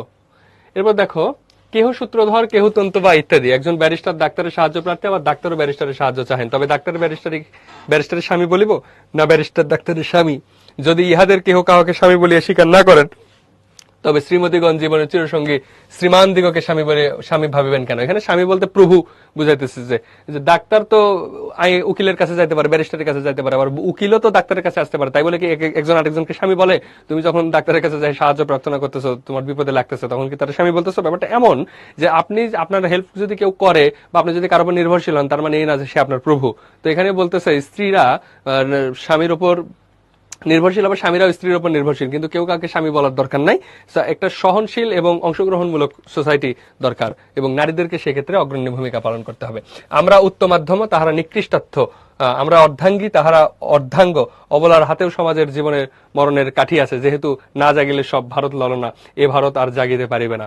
হ্যাঁ, প্রভুদের ভীরুতা কিংবা তেজস্বিতা জননীর ইচ্ছার উপর নির্ভর করে, তবে কেবল শারীরিক বলের দোহাই দিয়া অদূরদর্শী ভাতৃ মহোদয়গণ যেন শ্রেষ্ঠত্বের দাবি না করে। যে শারীরিক শক্তি থাকলেই পুরুষ নারীদেরকে, মানে শারীরিক শক্তি না থাকলেই নারীদেরকে ছোট করে দেখা, এটা যেন না হয়।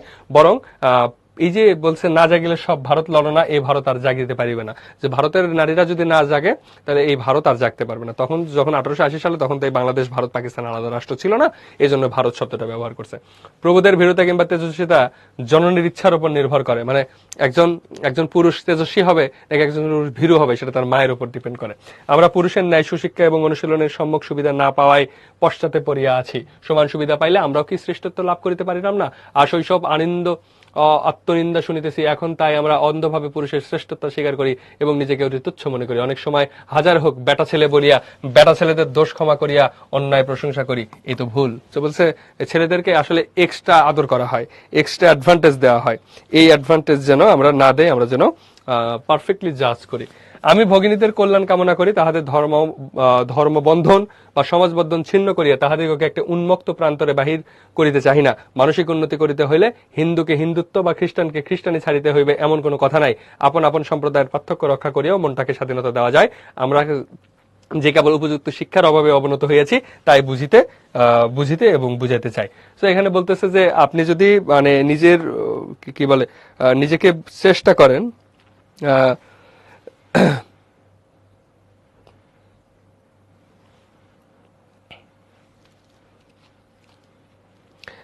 বলতেছে আপনি যদি নিজেকে চেষ্টা করেন যে আপনি বেটার হবেন বা ভালো হবেন, বা আপনি যদি ওই যে নারী শিক্ষার ব্যাপারে কথা বলতে চান, এই জন্য আপনাকে ধর্ম ছেড়ে দিতে হবে না।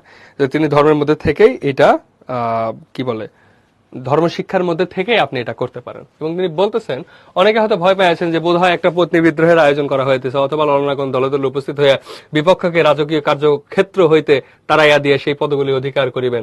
শ্যামলা চোগা আইন কানুনের পাজি পুঁথি লইবেন, অথবা সদল বলে কৃষিক্ষেত্রে উপস্থিত হইয়া কৃষকগুলিকে তাড়াইয়া দিয়ে তাদের শস্যকে দখল করিয়া গরুর হাল কাড়িয়া লইবেন, তবে তাহাদিগকে অভয় দিয়া বলি নিশ্চিত থাকুন। তিনি বলতেছেন যে আমি যে প্রবন্ধটা লিখতেছি, আপনি ভাইবেন না যে আমি নারীদেরকে খেপাইয়া দিয়ে আপনাদের অফিস থেকে আপনাদের তাড়াইয়া দিব, আপনাদের সব কাজ বন্ধ করে সেখানে নারীদের দখল দিয়ে দিব। ব্যাপারটা আসলে আমি এমন বলতেছি, আপনাদের অভয় দিয়ে বলি নিশ্চিত থাকুন, আমি এটা করতেছি না, কোনো বিদ্রোহের আয়োজন করতেছে না। বলতেছে পুরুষগণ আমাদিগকে সুশিক্ষা হইতে পশ্চাৎপদ রাখিয়াছে বলিয়া আমরা অকর্মণ্য হইয়াছি। যে পুরুষরাই নারীদেরকে সুশিক্ষা হইতে পশ্চাৎপদ রাখিয়াছেন, যে এখন কিন্তু সেই বিষয়টা নেই। আপনারা এখানে যারা মেয়েরা ক্লাসে অংশগ্রহণ করেছেন, আপনারা খেয়াল করে দেখবেন যে আপনার বাবারা আপনাদেরকে সুন্দর করে পড়তে সাহায্য করতেছে এবং তারাই কিন্তু আপনাদেরকে এগিয়ে দিচ্ছে। ভারতে ভিক্ষু ও ধনবান এই দুই দল লোক অলস। কে কে? ভিক্ষু এবং ধনবান এই দুই দল লোক অলস এবং ভদ্র মহিলাদের দল কর্তব্য অপেক্ষা অল্প কাজ করে। আমাদের আরামপ্রিয়তা খুব বাড়িয়াছে, আমাদের হস্ত মন পদ চক্ষু ইত্যাদির সদ্ব্যবহার করা হয় না। 10 জন রমণী রত্ন একত্রে হইলে উহার বিশেষত আপন আপনা অর্ধাঙ্গের নিন্দা কিংবা প্রশংসা করিতে বাকপটুতা দেখায়। আবশ্যক হইলে কোন্দল চলে। আশা করি এখন স্বামীর স্থলে অর্ধাঙ্গ শব্দ প্রচালিত হইবে। তো এখানে বলতেছে যে আমাদের দেশে কয়েক ধরনের লোক আসলে অলস। একটা হলো ভিক্ষু, যারা হলো ধর্ম প্রচার করে, এবং ধনবান। ধনবান মানে কি? যারা হলো অনেক টাকা পয়সা, তারা কিন্তু বেশ অলস। এখন বলতেছে ভদ্র মহিলার দল কর্তব্য অপেক্ষা অল্প কাজ করে, এবং মহিলারা, ভদ্র মহিলা যারা আছে, তারা যতটুকু কর্তব্য তাদের চেয়ে কম কাজ করে।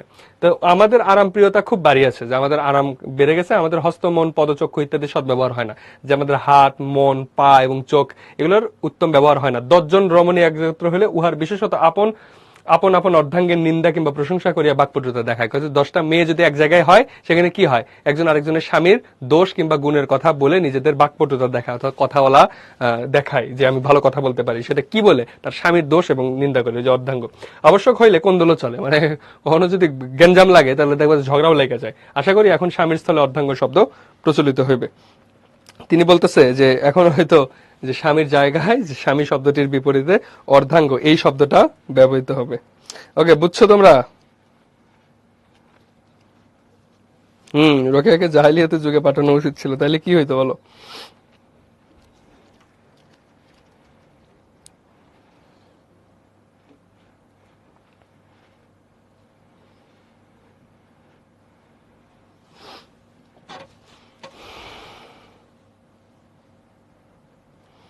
ওকে, এখান থেকে কোনো কোশ্চেন আছে কিনা?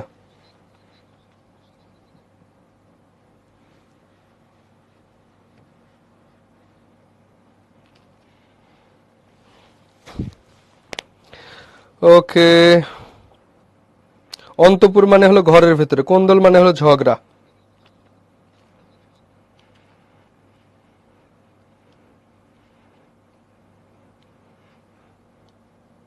এটা তো গল্প না, এটা প্রবন্ধ।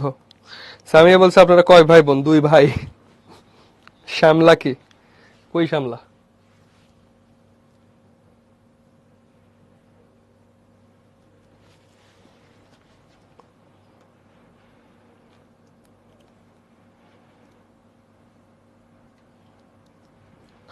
ওকে, তোমরা বলো কি কি সমস্যা আছে।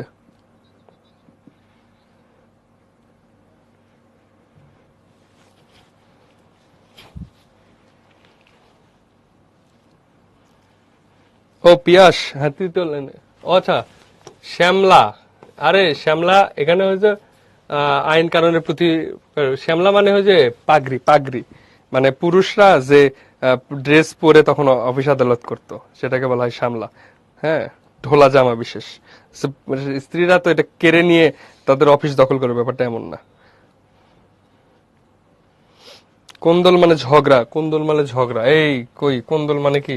ঝগড়া, মারামারি, মামা মামি হয়েছে।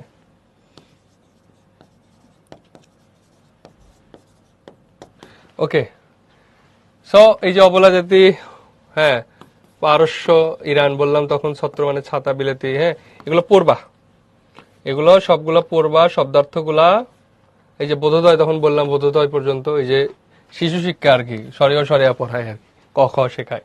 এরপরে দেখো সলম চুমকি তরঙ্গিনী কদম্বিনী, হ্যাঁ, চোগা সামলা কি? একজন যে এক ধরনের পাগড়ি, উকিলের পরিধেয় পাগড়ি, মানে অফিস থেকে বের করে দেবে এমনটা বলা হচ্ছে।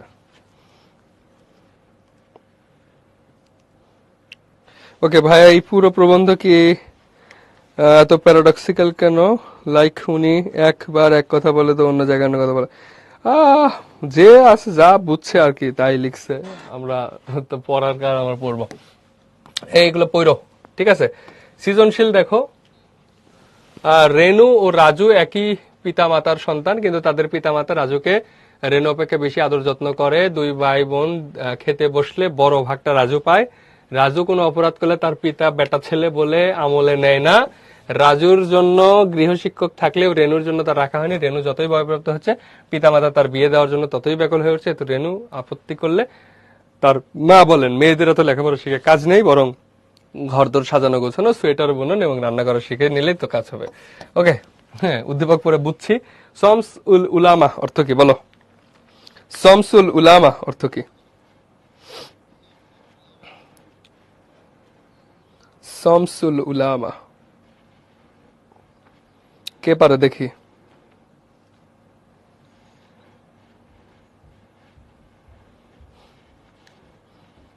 শমসুল উলামা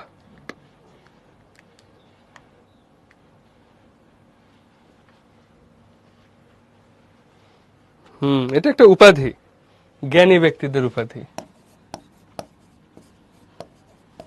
জ্ঞানী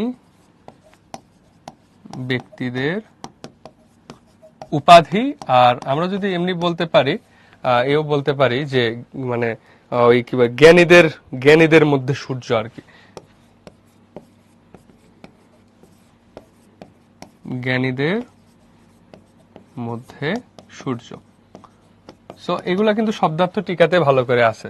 সো শব্দার্থ টিকা পড়লে এগুলো পারা যায়।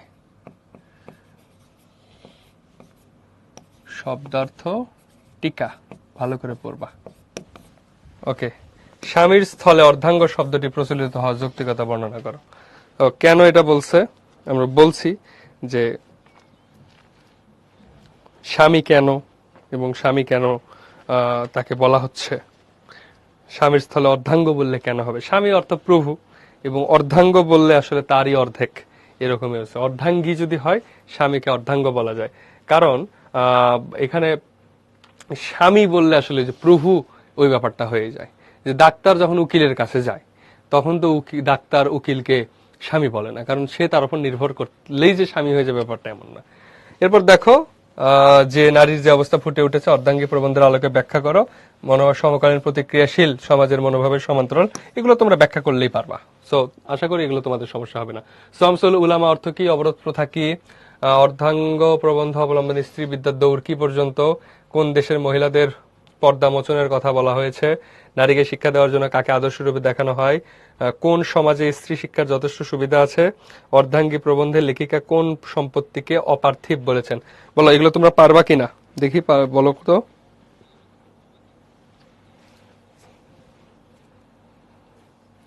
এগুলো পারবা কিনা?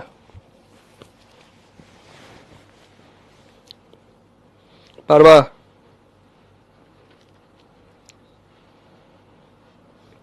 শামসুল উলামাতে একটু আগেই বললাম। শামসুল উলামা হইল যে জ্ঞানীদের মধ্যে যে সূর্য। অবরোধ প্রথা কি? অবরোধ প্রথা মানে হলো ঘরের মধ্যে থাকা, ঘরের বের হওয়ার কোনো মানে সিস্টেম নাই, মানে কি বের হতে পারবে না আর কি, ঘরের মধ্যে সব সময় থাকতে হবে। এবং এই যে ঘরের মধ্যে থাকার কারণ কি? ঘরের মধ্যে থাকার কারণ হলো তারা যেন অন্য কোনো কিছুর সাথে কানেক্টিভিটি, পর্দা প্রথা এক রকমের অবরোধ প্রথা বলা হচ্ছে। অর্ধাঙ্গী প্রবন্ধে অবলম্বন স্ত্রী বিদ্যার দৌড় কি পর্যন্ত? ওই যে বোধোদয় পর্যন্ত। কোন দয়? বোধোদয়, ঈশ্বরচন্দ্রের যে বই, শিশু শিক্ষার যে বই, সে পর্যন্ত। কোন দেশের মহিলাদের পর্দামোচনের কথা বলা হয়েছে? পার্সি মহিলাদের পর্দামোচনের কথা বলা হয়েছে। নারী শিক্ষাকে দেওয়ার জন্য কাকে আদর্শ রূপে দেখানো হয়? সীতাকে আদর্শ রূপে দেখানো হয়। কোন সমাজে স্ত্রী শিক্ষার যথেষ্ট সুবিধা আছে? খ্রিস্টিয়ান সমাজে। অর্ধাঙ্গী প্রবন্ধের লেখিকা কোন সম্পত্তিকে অবাধ্য করেছে? স্নেহ, ভালোবাসাকে। কালকে প্রথম পত্রের পরীক্ষা, কোনো সাজেশন বা টিপস? বোর্ড প্রশ্নগুলো ভালো করে পড়ে যাও, ঠিক আছে? কোন সমাজে নারী শিক্ষার যথেষ্ট সুযোগ আছে বলো। পাহলোয়ান কি? এই পাহলোয়ান মানে হলো শক্তিশালী, শক্তিশালী। ওকে, এরপরে দেখো স্বামীর স্থলে অর্ধাঙ্গ শব্দটি প্রচলিত হওয়ার যৌক্তিকতা কি? প্রচলিত হওয়ার যৌক্তিকতা ওই যে স্বামী মানে প্রভু বোঝায়, কিন্তু অর্ধাঙ্গ মানে প্রভু বোঝায় না, আমাদের বেটার হাফ, মানে এনাদার বেটার হাফ বোঝায়। অর্ধাঙ্গী প্রবন্ধে লেখিকা প্রসঙ্গে রবীন্দ্রনাথের নবদম্পতির প্রিয় কাব্যটি ব্যবহার করেছেন।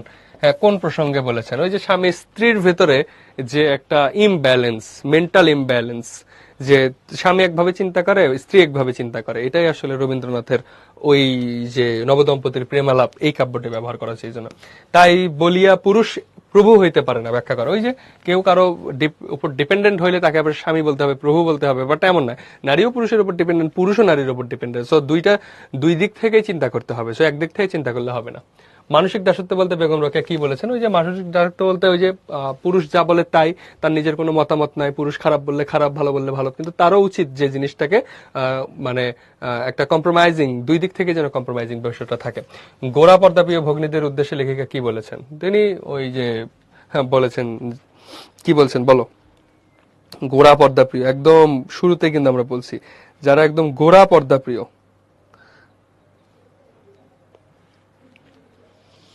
বলো তো দেখি।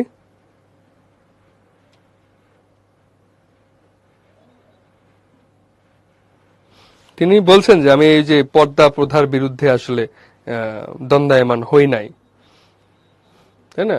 বলতে হয় মানসিক দাস। হ্যাঁ, ওকে। এরপর দেখো, সাগরের পানি বাষ্প হয়ে মেঘে পরিণত হয়, আবার সেই মেঘ বৃষ্টিকণায় সাগরে পতিত হয়। উপরের বাক্য দুটি দ্বারা কি বোঝানো হয়েছে বলো দেখি, এমসিকিউ তোমরা পারো কিনা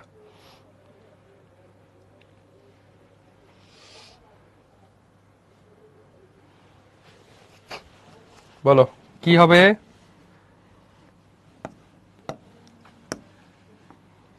প্রত্যেকেই প্রত্যেকের নিকট ঋণী, ঠিক কিনা? হ্যাঁ, ডি ডি ডি, গুড। এরপরে যদি দেখি, নারীদের শুধু রান্নাঘরে সীমাবদ্ধ রাখা উচিত না, এটার কারণ কি? এটার কারণ হলো মানসিক দাসত্ব প্রকাশ করে। এটার কারণ হলো মানসিক দাসত্ব প্রকাশ করে। স্বামীরা আরামপ্রিয়তা বৃদ্ধি করে, অকর্মণ্য করে দিলে এগুলো কোনো কারণ না, বরং মানসিক দাসত্ব সৃষ্টি করে। অর্ধাঙ্গী প্রবন্ধে বর্ণিত নাকের দড়ি শব্দের অর্থ কি? নাকের দড়ি শব্দের অর্থ কি? নাকের দড়ি শব্দের অর্থ যে ওই যে মানে নাকের সিরিয়াসলি দড়ি লাগে ব্যাপারটা এমন না, ওই যে নত জানি এবং বাধ্য করার অস্ত্র, বাধ্য করার অস্ত্র বোঝাইতে এটা ব্যবহার হয়। বিশ্বে যা কিছু সৃষ্টি, মহান সৃষ্টি চির কল্যাণকর, অর্ধেক তার করিয়াছে নারী, অর্ধেক তার নর। উপরে কবিতাংশে মর্মানুসারে নারীর সার্থক পরিচয় কোনটি?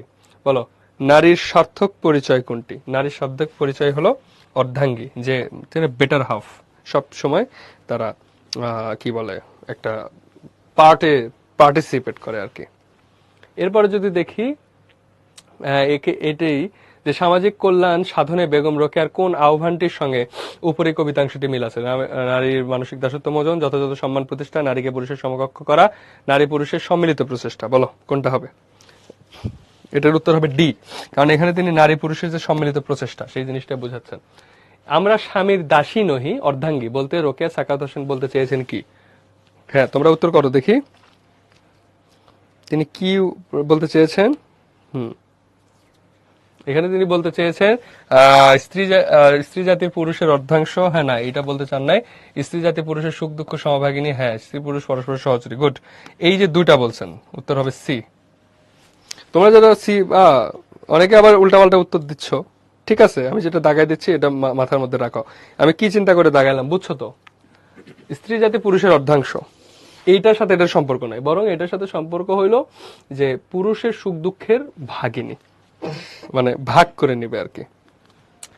গৃহিণী কোথায় না যাওয়া ভালো? অর্ধাঙ্গী প্রবন্ধে উল্লেখ করা আছে। কোথায় না যাওয়া ভালো? ওই যে সূর্যমণ্ডলে না যাওয়া ভালো। রোকেয়ার মতে অবলা জাতির উন্নতির পথ আবিষ্কারের পূর্বে কোনটি দেখানো প্রয়োজন? অবনতির চিত্র, মানে অবনতির চিত্রটা আঁকড়ে দেখতে হবে, তাছাড়া তো উন্নতিটার দিকে যাওয়া যাবে না, তাই না? এটা শুরুতেই আছে পাঠ্য বইতে। অর্ধাঙ্গী প্রবন্ধে উল্লেখ্য মুসলমান সমাজের নারীরা পুরুষের অর্ধেক, দুটি ভ্রাতা একটু ভগিনী একত্রে আড়াইজন হয়, পৈতৃক সম্পত্তিটি কন্যাপুত্রে অর্ধেক ভাগ পাবে। ঘটনা কিন্তু সত্য, তিনটাই ঠিক। উত্তর হবে ডি। ওকে, এরপরে যদি দেখি অর্ধাঙ্গী প্রবন্ধে রামচন্দ্রকে কি বলা হয়েছে? অবোধ বালক। রামচন্দ্রকে কিন্তু অবোধ বালক বলা হয়েছে। দেখছো, প্রবন্ধের একদম ভিতর থেকে এমসিকিউ গুলো হইতে পারে। ওকে, এই পর্যন্ত তো বুঝছো? বলো, এই যে পুরো প্রবন্ধ যে আমরা পড়লাম, এই প্রবন্ধে তোমরা কি কি কমপ্লেক্সিটি ফেস করছো?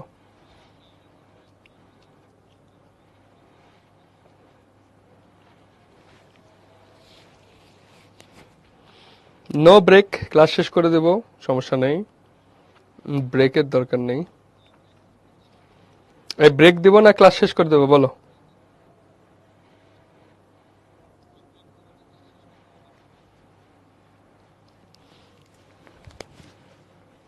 হ্যাঁ, শেষ করে দেই, বেশিরভাগই শেষের পক্ষে। হ্যাঁ, বেশিরভাগই শেষের পক্ষে, দুই একজন যারা ব্রেক নিতে চাও তারা তারা শেষ জয়যুক্ত হয়েছে। চলো আমরা তাহলে শেষই করে দেই, সুন্দর করে শেষ করে দেই। দেখো, বাংলা দ্বিতীয় পত্র, দ্বিতীয় পত্র, দ্বিতীয় পত্রে আজকে আমাদের হলো উপসর্গ। উপসর্গ। উপসর্গ কি সেটা আগে জানি। উপসর্গ মূলত অব্যয় পদ। অব্যয় পদ উপসর্গের আগে বসে। উপসর্গ শব্দটি উপসর্গ সাধিত, উপ যোগ সর্গ।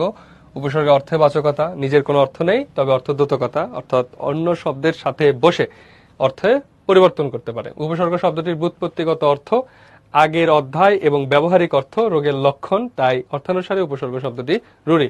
অর্থাৎ উপসর্গ রুড়ি এক ধরনের শব্দ। এগুলো আসলে এইচএসসি তে এগুলো ইনফরমেশন কাজে লাগে না, জাস্ট মাথায় রাখবো আর কি। উপসর্গ শব্দটি কৃৎপ্রত্যয় সাধিত। উপশব্দ শব্দটি কৃৎপ্রত্যয় সাধিত, যার বিশ্লেষণ উপ যোগ সৃজ যোগ অ। উপসর্গ আলোচিত হয় শব্দতত্ত্বে বা রূপতত্ত্বে। আমরা যদি একটু উপসর্গটির বেসিক আলোচনা করি তাহলে যদি আমরা দেখি একটা শব্দ, ধরো হার। হার শব্দটা যদি দেখি, এখন হার শব্দটার সাথে যদি আমি প্র লাগিয়ে দেই তাহলে কি হবে? প্রহার। আমি যদি উপ লাগিয়ে দেই তাহলে কি হবে? উপহার। আমি যদি বি লাগিয়ে দেই হবে কি? বিহার। আমি যদি অনা লাগিয়ে দেই তাহলে হবে অনাহার। আমি যদি পরি লাগিয়ে দেই, পরি লাগিয়ে দিলে হবে পরিহার। আমি যদি আ লাগিয়ে দেই তাহলে হবে আহার। তাহলে এখন খেয়াল করো যে এখানে কি ঘটলো। আমরা যদি এখন লিখি, আ লাগিয়ে দিলে হইল আহার, বি লাগিয়ে দিয়ে হলো বিহার, উপর লাগিয়ে দিয়ে প্রহার, উপ লাগিয়ে দিয়ে উপহার, অনা লাগিয়ে দিয়ে অনাহার, আর পরি লাগিয়ে দিয়ে পরিহার। সো এটা হলো মূল শব্দ। এটা হলো কি শব্দ ছিল? মূল শব্দ। তো এখন ঘটনা কি ঘটলো? মূল শব্দের পূর্বে বসে, তাহলে কি? মূল শব্দের পূর্বে বসে, এগুলো কি? নতুন শব্দ। নতুন শব্দ। আর মূল শব্দের পূর্বে বসে নতুন শব্দ, আর যে এইগুলা হলো উপসর্গ। তাহলে মূল শব্দের পূর্বে কিছু অব্যয় সূচক শব্দ। মূল শব্দের পূর্বে কিছু অব্যয় সূচক শব্দ। তাহলে এগুলো কি শব্দ? অব্যয় সূচক শব্দ।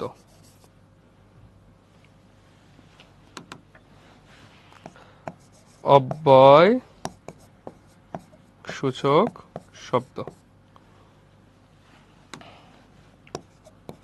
তো মূল শব্দের পূর্বে কিছু অব্যয় সূচক শব্দ বসে যদি নতুন শব্দ তৈরি করে তখন তাকে উপসর্গ বলে। ওকে, তো তোমরা বুঝছো এই এই উপসর্গ কাকে বলে? এ পর্যন্ত বুঝছো নাকি? দেখো তো।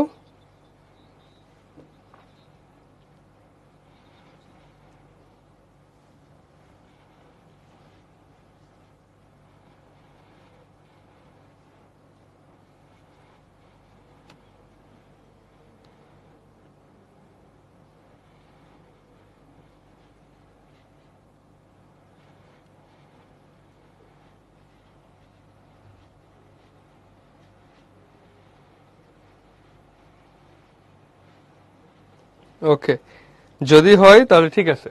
তাহলে মূল শব্দের পূর্বে বসে, মূল শব্দের পূর্বে বসে হ্যাঁ নতুন শব্দ গঠন করে, সেগুলোকে উপসর্গ বলে। এখন আমরা দেখি যে উপসর্গগুলো কত প্রকার। উপসর্গ হলো 3 প্রকার। দেখো আমরা যদি লিখি উপসর্গ কয় প্রকার? 3 প্রকার। এক, বাংলা উপসর্গ। বাংলা উপসর্গ যেটা হলো 21টি। তারপরে আছে তৎসম উপসর্গ। তৎসম উপসর্গ হলো 20টি। এরপরে 3 নাম্বার হলো বিদেশি উপসর্গ। বিদেশি। সো বিদেশির মধ্যে আবার অনেকগুলো ভাগ আছে। আরবি আছে, তারপরে ফার্সি আছে, হিন্দি আছে, ইংরেজি আছে। আরবি, ফার্সি, হিন্দি, ইংরেজি, হিন্দি যা উর্দু তাই আর কি। উর্দু হিন্দি একই জিনিস এখানে আছে। সো এগুলো একটু আমাদের মনে রাখতে হবে যে তোমরা চাইলে যদি তোমরা তো উপসর্গ সমাস তোমাদের ইয়া হিসেবে থাকবে, অথবা হিসেবে থাকবে। সো তুমি উপসর্গের অ্যান্সারও করতে পারো, সমাসের অ্যান্সারও করতে পারো। আই প্রেফার যে উপসর্গের অ্যান্সার করতে গেলে একটু সময় বেশি লাগে। তোমার উপসর্গ অর্থবাচকতা নেই কিন্তু অর্থতত্ত্বকতা আছে, এটা আসতে পারে একটা প্রকার ভেদ। আরেকটা ভাবে আসতে পারে যে উপসর্গ কত প্রকার ও কি কি সংজ্ঞাগুলো লিখো, এটাও আসতে পারে। মাঝে মাঝে একটু ডাইমেনশন আসে, দু একটা উপসর্গ দিয়ে বলে এই উপসর্গগুলো দিয়ে তুমি আরো কিছু শব্দ তৈরি করে এগুলো বুঝাই দাও। সো এই জিনিসগুলো আসলে আসে। এখন কথা হলো যে তুমি কি চাও, সো হোয়াট ইউ ওয়ান্ট, মানে অ্যাকচুয়ালি তুমি কি চাও সেটার উপর ডিপেন্ড করতেছে। এখন সমাস এবং উপসর্গ দুইটা অপশন হিসেবে আসবে, হয় সমাসের উত্তর করতে হবে নয়তো উপসর্গের অ্যান্সার করতে হবে। কারণ সমাস যদি তুমি পারো তাহলে কিন্তু মাত্র তোমার 5টা শব্দ লিখেই তুমি 5 মার্ক, 5টা বাক্য লিখেই 5 লাইন লিখেই তুমি 5 মার্ক পেয়ে যাইতে পারো। আর যদি সমাস না পারো তাহলে তোমাকে উপসর্গে কিন্তু অনেক কথা লিখতে হবে। যেহেতু অনেক কথা লিখতেই হবে, তোমার যদি অনেকের ধারণা থাকে যে না আমি উপসর্গের অ্যান্সার করব, সেক্ষেত্রে তোমাকে এইগুলা নিতে হবে। এবং খাঁটি বাংলা উপসর্গ 21টি, অ ঘ জন অ আর আন আবিত কতকুনি পাতি বিবররাম শশা সুহা।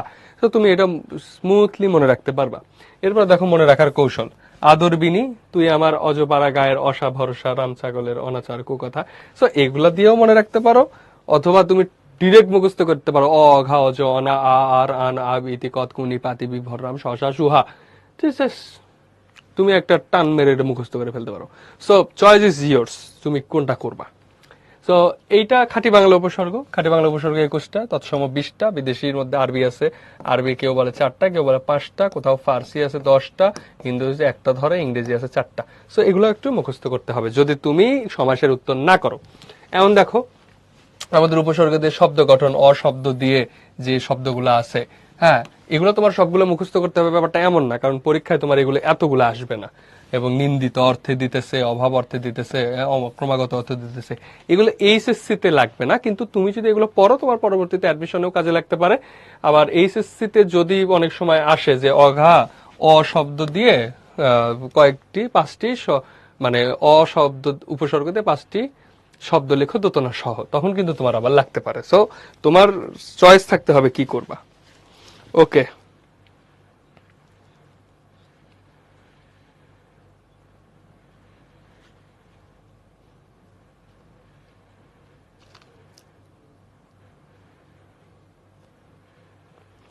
ঠিক আছে। ওকে, তাহলে এগুলো তোমরা নিজেরা পড়ে ফেলতে হবে, অঘা দিয়ে, অজ দিয়ে, অনা দিয়ে, আ দিয়ে, হ্যাঁ, আর আন আব ইতি কত কুনি পাতি বি ভর রাম শ সা সু হা। এবং বাংলা উপসর্গ সাধারণত বাংলা শব্দের পূর্বেই যুক্ত হয়ে থাকে, তাহলে এই শব্দগুলো কিন্তু বাংলা। আবার দেখো ফার্সি, আরবি, ইংরেজি, উর্দু, হিন্দি ভাষায় আছে। ফার্সি আছে 10টি, কারদন না নিম ফি বদবে বর্বকম। আমি ওই যে কোনো ছন্দ দিয়ে মুখস্থ করি না, আমি সরাসরি টানা মুখস্থ করি, কারদন না নিম ফি বদবে বর্বকম, কারদন না নিম ফি বদবে বর্বকম। সো এভাবে তুমি যদি মুখস্থ রাখতে পারো তাহলে তো ভালো।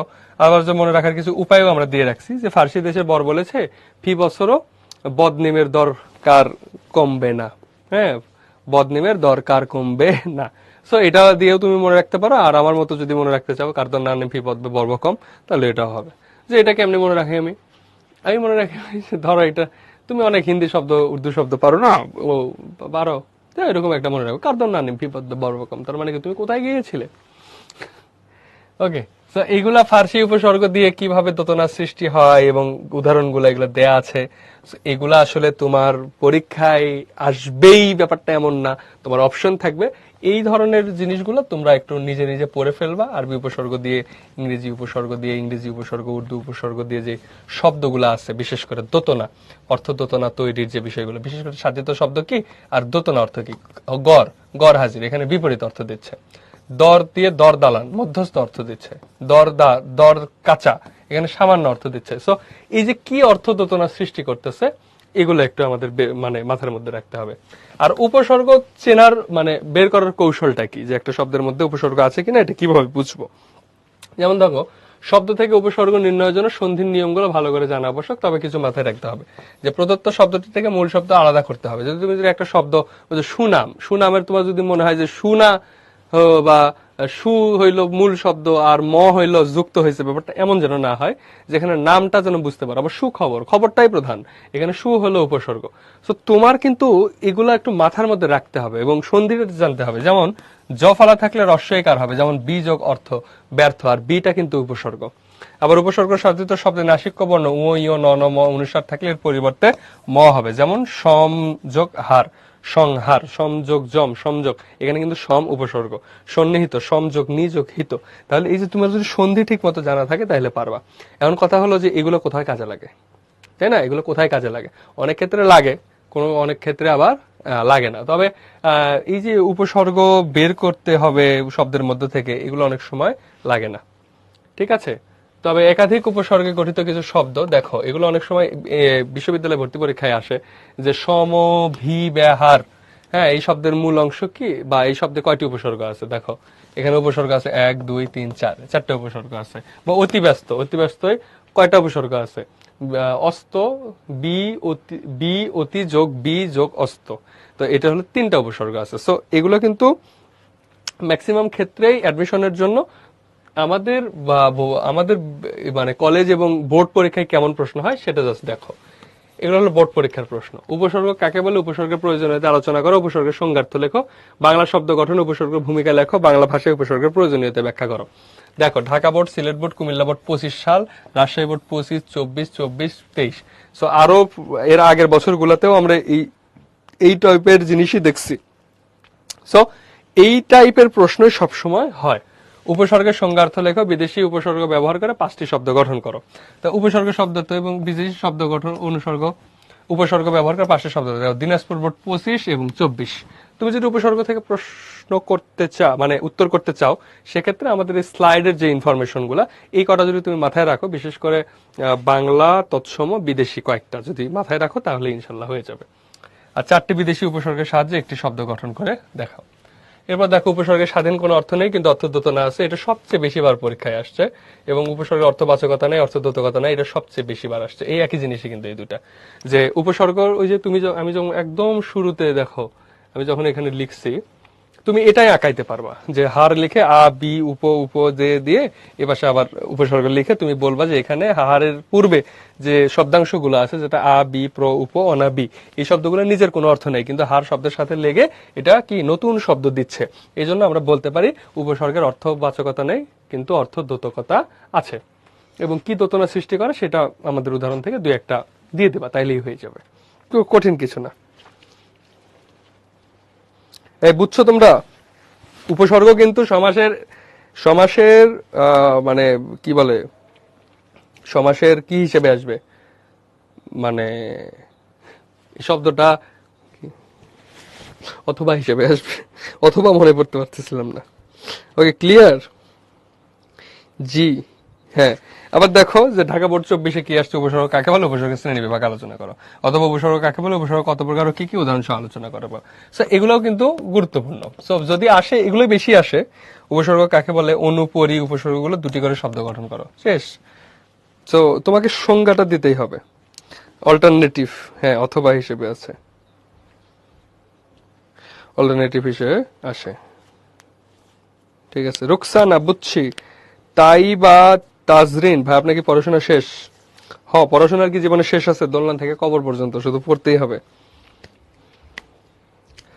ভাই এফআরসির ক্লাসগুলো কতদিন পর্যন্ত থাকবে? আপনার এইচএসসি পরীক্ষা পর্যন্ত। এমজি যা আছে না, বুঝিনি।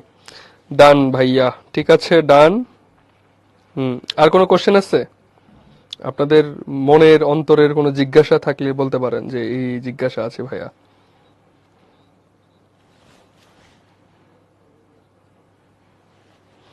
পরীক্ষার পর আর থাকবে না কেন? পরীক্ষার পর আপনার কাজ কি ভাই? এফআরবি ক্লাস কবে শেষ হবে?